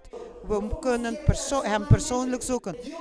Het is een reële God. Als hij reëel was voor Jozef, voor Abraham, als hij reëel was voor Jozua, voor Jozef, voor David, Daniel, dan is hij ook echt voor u en ik. God wil dat wij begrijpen dat al deze verhalen, al deze dingen die plaats hebben gevonden.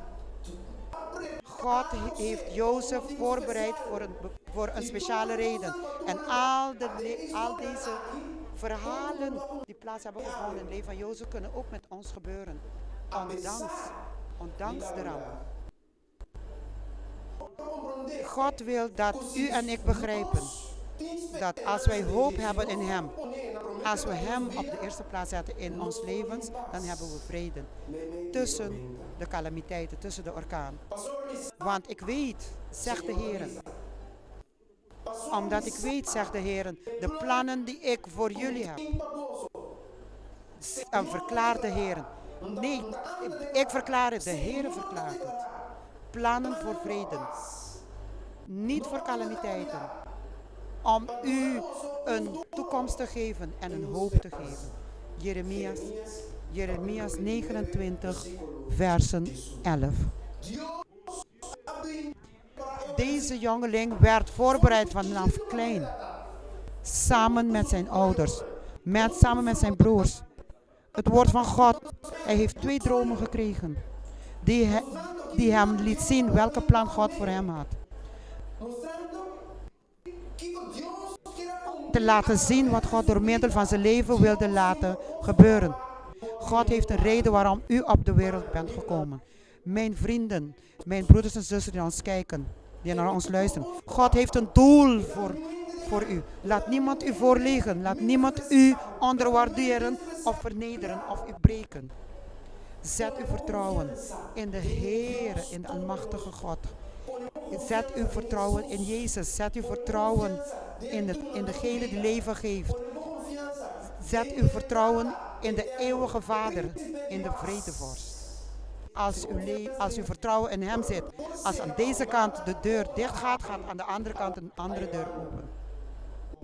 Soms niet 1, soms 10, 20 deuren gaan aan de andere kant open. Maar vaak, wat gebeurt er? We hebben geen vertrouwen, we twijfelen. God heeft Jozef voorbereid. Terwijl hij een rustige leven leidde met zijn vader en zijn broers. Terwijl hij 2 dromen kreeg. Hij werd verkocht aan de mensen die naar Egypte gingen. Dat hij opnieuw weer in Egypte aan de Egyptenaren werd verkocht. En daarna, toen hij weigerde om naar bed te gaan met de vrouw van Potifar. Die vrouw komt met een leugen tegen Jozef. Daar gaat Jozef weer naar beneden. Ze hebben hem 2 keer verkocht. Daar werd Jozef verlaagd. Hij krijgt weer het vertrouwen van zijn baas, Potifar. En hij zegt tegen de vrouw van Potifar: kijk, luister. Uw vrouw heeft niets voor mij verborgen. Alles heeft hij aan mij gegeven. Uw man heeft alles aan mij gegeven. En daarna, wanneer hij weigert om naar bed te gaan met deze vrouw, liegt zij tegen hem. Misschien praat ik tegen iemand waar er een vals getuigenis tegen u is opgekomen. Misschien is er in uw hart verdriet. Misschien bent u door een moeilijke situatie gegaan. Zoals het verhaal van Brian Banks. Hij was een grote atleet. Een grote sporter. Op een dag is er een valse getuigenis tegen hem verzonnen. Dit was een vernietiging in zijn leven. Hij is in de gevangenis beland hiervoor. Waar hij onschuldig was. Hij is in de gevangen terechtgekomen. Een jongere met een briljante toekomst. Zijn toekomst wordt vernietigd. Simpelweg door een leugen. Een valse getuigenis die ze hebben verzonnen tegen hem. Misschien praat ik tegen iemand vanmiddag, zo'n iemand vanmiddag.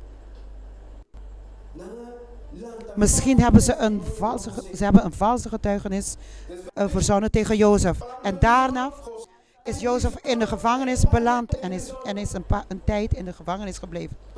En zelfs in de gevangenis was hij trouw aan God. Mijn broeders en zusters, vrienden, het maakt niet uit welke omstandigheden u doorheen gaat. Blijf trouw. Blijf trouw aan uw God. Hij zal u niet verlaten. Als je God aan uw kant hebt, dan heb je de meerderheid. Geloof me, als je God aan uw kant hebt, als je Jezus aan uw kant hebt, dan hebt u de meerderheid. In de gevangenis, terwijl hij in de gevangenis zat, samen met 2 andere gevangenen, vertelt hij dromen die te maken had met hun toekomst. iemand die met koper werkt en een broodbakker. Dus deze verhaal kunt u lezen wanneer u kans krijgt.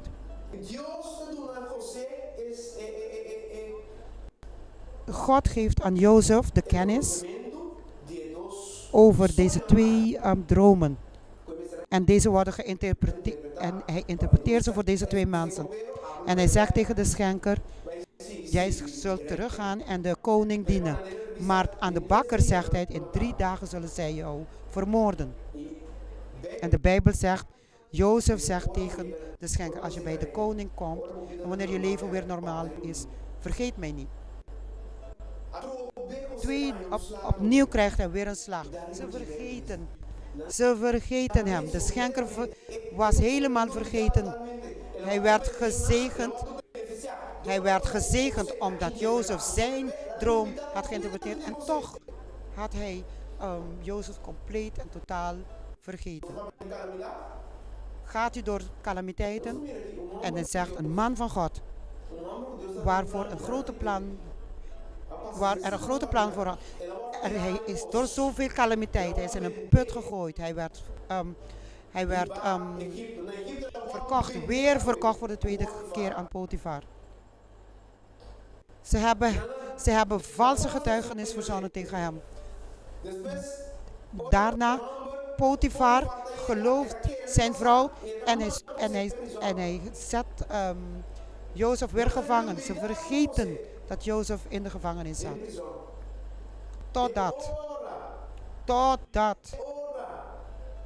Totdat de farao hem iemand nodig had om een droom te interpreteren. Dus denkt de schenker aan hem. Dat er was een tijd een man in de gevangenis die hem had geholpen. Jozef kon denken dat zijn leven op was. Jozef kon denken: mijn vrienden, broeders en zusters, de dingen die hij gedroomd had, dat ze nooit meer zouden plaatsvinden. Jozef kon denken dat hij steeds naar beneden zou gaan, dat hij verlaagd werd. Hij kon zelfs denken dat God hem vergeten was, maar Jozef bleef trouw aan God. En door zijn trouwheid wordt Jozef door de farao geroepen. En hij komt de paleis binnen en Jozef interpreteert de droom van de koning. En de farao, de koning,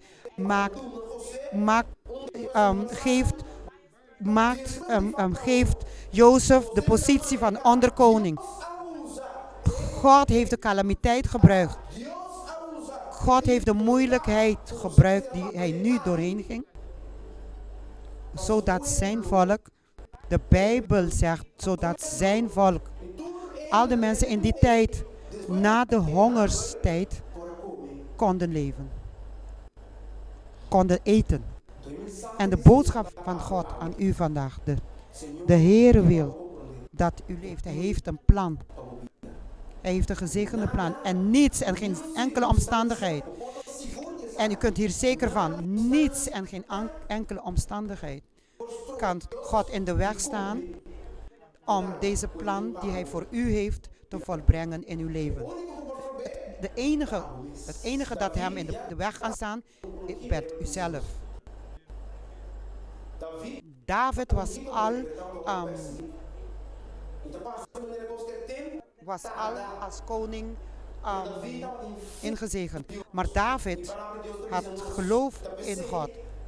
Daarom in Psalm 23 zegt de psalmist: de Heere is mijn schepper, is mijn...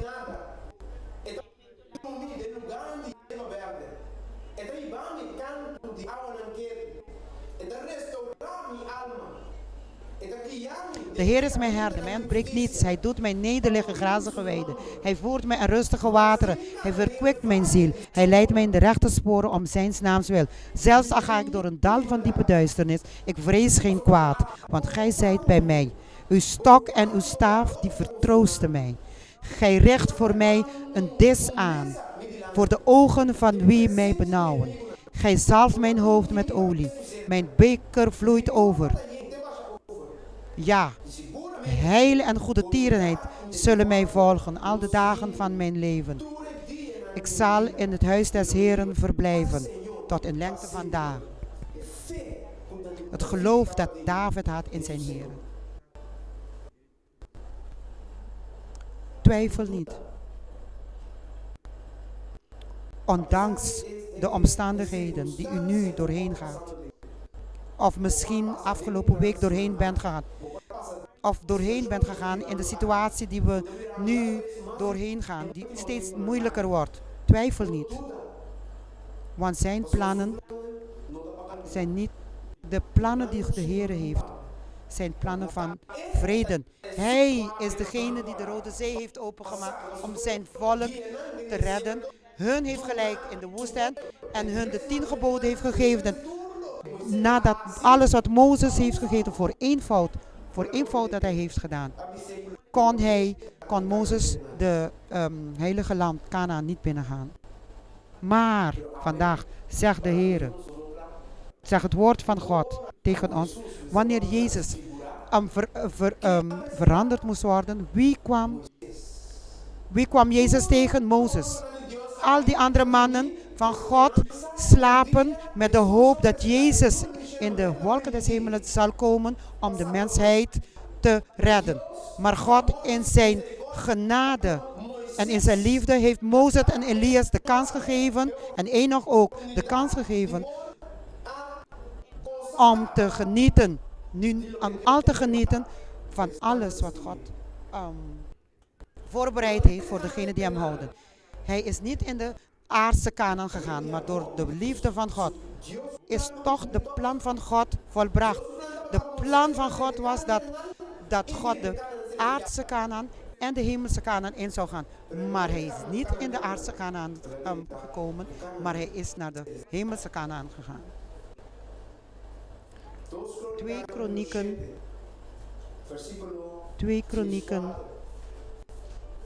Kronieken 17,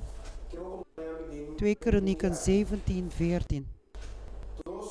Sorry, 2 Kronieken 7. 2 Kronieken 7, 14.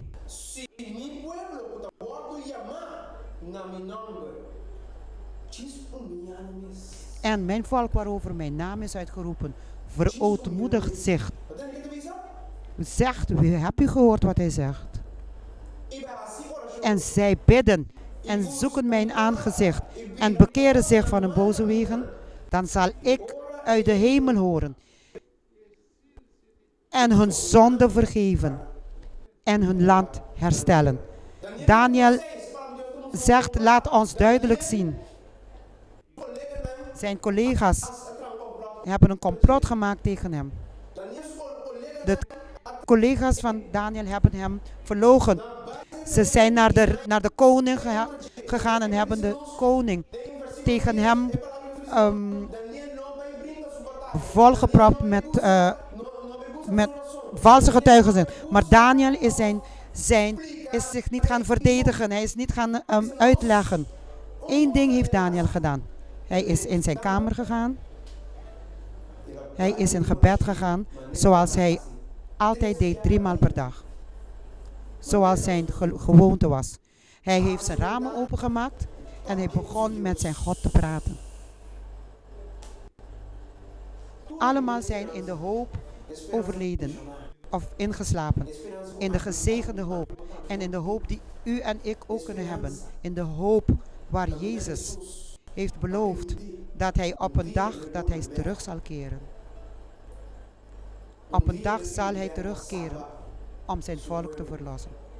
Dus nu zeiden de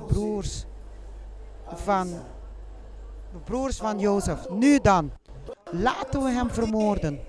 Laten we hem in de put gooien. Laten we hem vernietigen. Laten we hem afmaken. En wij zullen zeggen. En dan zullen we iets verzinnen. Een wilde dier heeft hem verslonden. Een wilde dier heeft hem verslonden. En laten we zien. Laten we zien wat zal gebeuren met zijn droom. Jozef werd de grote manager. Jozef werd onderkoning. Hij werd de onderkoning van de farao. Bij hem moest iedereen komen om voedsel te krijgen. Dezelfde mensen die hem wilden afmaken, dezelfde mensen die hem wilden vernietigen, moesten bij hem zelf komen. God is wonderbaarlijk. De God die we dienen is een genadige God. De God die we dienen is een God dat niets, maar dan ook niets, kan de plannen van God afmaken. Alleen maar indien u en ik hem in de weg staan om zijn plannen in ons leven te volbrengen. De God die we dienen is groter dan welke God dan ook. Hij liet ons zien, hij heeft één doel, hij heeft één plan. Dat hij terug zal komen om de mensheid te verlossen. Zoals staat geschreven, zoals Paulus. Dingen die de ogen niet hebben gezien. Dat de oren niet konden horen. En niet in de harten van de mensen kon komen. Alles wat deze God voorbereid heeft voor degenen die hem liefhebben. In openbaring, we komen tot het einde. Openbaring 1, 7 zegt het. Openbaring 1, 7 zegt.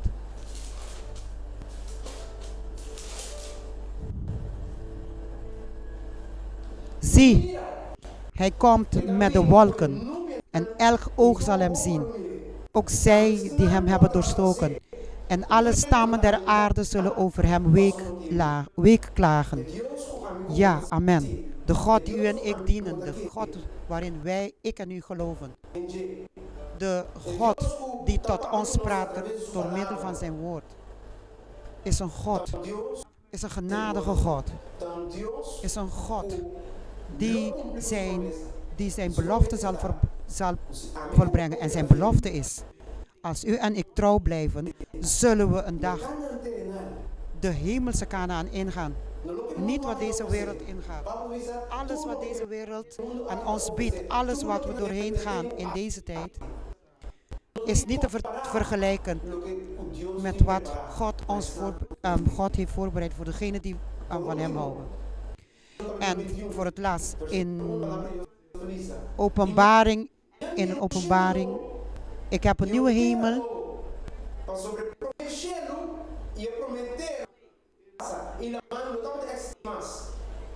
en ik zag een nieuwe hemel en een nieuwe aarde. Want de eerste hemel en de eerste aarde waren voorbij gegaan en de zee was niet meer.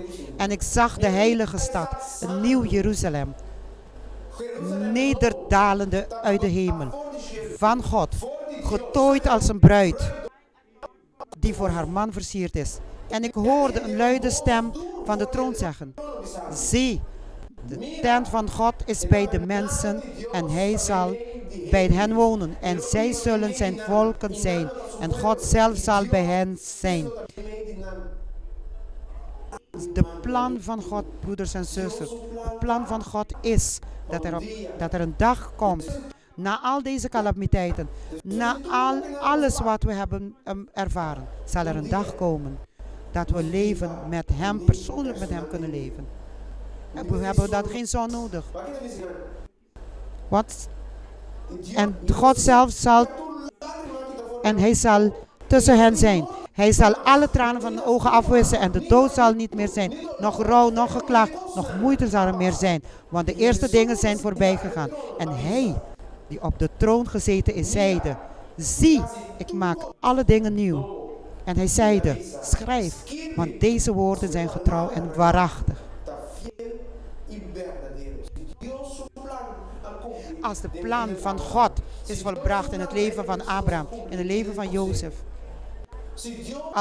Als God wonderbaarlijke dingen heeft gedaan in het leven van Mozes, in het leven van David, in het leven van Daniel, En al de vrouwen en mannen, Esther, de mannen en vrouwen van God. Hij kan het ook doen in u en in mij en uw leven. En het woord van God zegt, ik kom spoedig. Hou vast aan wat u heeft. Dat niemand uw kroon van u mag weghalen. Dat de Heer ons mag zegenen op deze dag. Dat wij kunnen genieten. Mijn wens is dat wij kunnen genieten van een heerlijke Sabbat. In de tegenwoordigheid van onze Heer. En laten wij niet vergeten dat wij in gebed moeten blijven. Gezien dat de wereldkerk van de Adventisten deze dagen in gebed zijn voor de situatie die we nu leven. Het woord van God zegt, wij kunnen vrede hebben in een tijd van moeilijkheden. Wij kunnen vrede hebben tussen de stormen. Maar indien wij aan de kant van God staan, als we aan de kant van Jezus staan, dat onze goede God ons mag zegenen. Amen. Op deze moment wil ik uitnodigen dat we nu onze hoofden mogen buigen om een gebed te doen. Liefdevolle Vader, eeuwige Vader. We hebben niet genoeg woorden om u te danken, Heer. Door middel van uw woord heeft u ons laten zien dat u groter bent dan wat voor ramp ook die zich voordoet. Door middel van uw woord heeft u ons laten zien dat u serieus bent wanneer u ons laat zien of u ons zegt dat uw plannen zijn niet voor calamiteiten, dat uw plannen zijn voor vrede. Wanneer u tegen ons zegt, Heere, dat de dingen die wij niet ons konden voorstellen, onze hersenen zijn zo klein, onze hersenen zijn zo sterfelijk, dat we niet eens kunnen vertellen of uitleggen met menselijke woorden, wat zijn de dingen die u voorbereid heeft voor ons, voor degenen die van u houden. Dank u, Heer. Dank u voor uw liefde. Dank u voor het leven. Dank u voor de hoop. En in deze momenten, in deze tijden zoals nu, hebben wij een God dat ondanks de beproevingen, de moeilijkheden, kunnen we gefocust blijven op het einddoel die Hij voor ons heeft. Op de hoop, op de gezegende hoop die Hij voor ons heeft. Dat wij een dag gezicht tot gezicht u mogen zien. Vader in de hemel, u kent elk een van ons, onze broeders, zusters en vrienden die naar ons luisteren en zien. U weet wat de situatie die zij doorheen gaan. Heilige Vader, laat ze vanochtend begrijpen dat er niets is dat ze moeten vrezen als hun leven en hun vertrouwen in Jezus Christus is. Ze hebben niets te vrezen. Er is niets dat onmogelijk is voor u. Wat wonderbaarlijke God bent u. U bent de eeuwige Vader. U bent de vredevorst. U bent de God Almachtige. U weet alles, Heer. U bent overal Vader. Dank u voor de mogelijkheid om met u te mogen spreken, Vader. We willen u vragen, Vader, voor degenen die getroffen zijn, onze medemensen die getroffen zijn door deze virus. Heer, dat uw helende hand op hun mag zijn. Dat u hun vrede mag geven. We willen u ook vragen, Vader, dat volken die aangetast zijn, landen die getast zijn, vele mensen, Vader, liefdevolle Vader, wij willen u vragen dat u de mensen die hun geliefden hebben verloren, geven vrede, dat zij door middel hiervan, dat zij dichter tot u kunnen komen, dat wij u meer kunnen zoeken met onze hele hart, dat wij een nederige volk mogen zijn, dat wij u echt mogen zoeken, dat we mogen zeggen, dat u ons gebed mag horen. Vergeef ons onze schulden. Vergeef ons de dingen die wij hebben gedaan die niet volgens uw plannen waren. Maar Vader, uit de diepte van onze harten wensen wij vanmiddag dat de plan dat u heeft voor elk mens, de reden waarom u ons heeft laten geboren worden, dat volbracht kan brengen in elk een van ons levens. Vader, voor degenen die financiële problemen hebben, wees met hun. Degenen die problemen hebben in een gezin, dat de Heilige Geest hun gezin in kan gaan. Dat zij hun vrede kan geven. Dat u hen onderscheiding mag geven, wijsheid mag geven. Dat zij mogen weten dat zij door middel van u, hoe zij tot een oplossing kunnen komen. We danken u, Vader. Bescherm uw volk. Bescherm Curaçao. Wij danken u voor alles. Onze regeerders aan het doen zijn om deze volk te beschermen. Bescherm hun gezinnen. Bescherm hunzelf. We vragen dit alles niet omdat wij het waardig zijn, maar in de naam van Jezus Christus. Amen.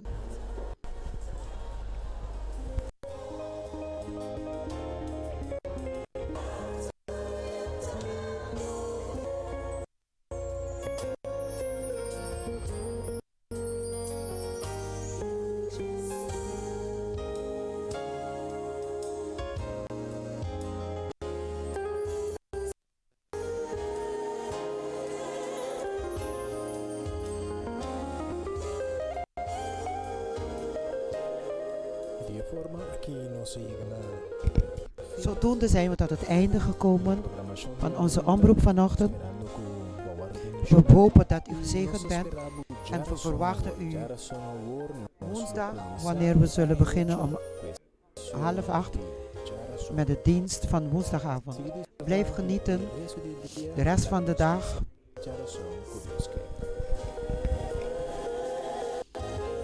En dat God u mag zegenen.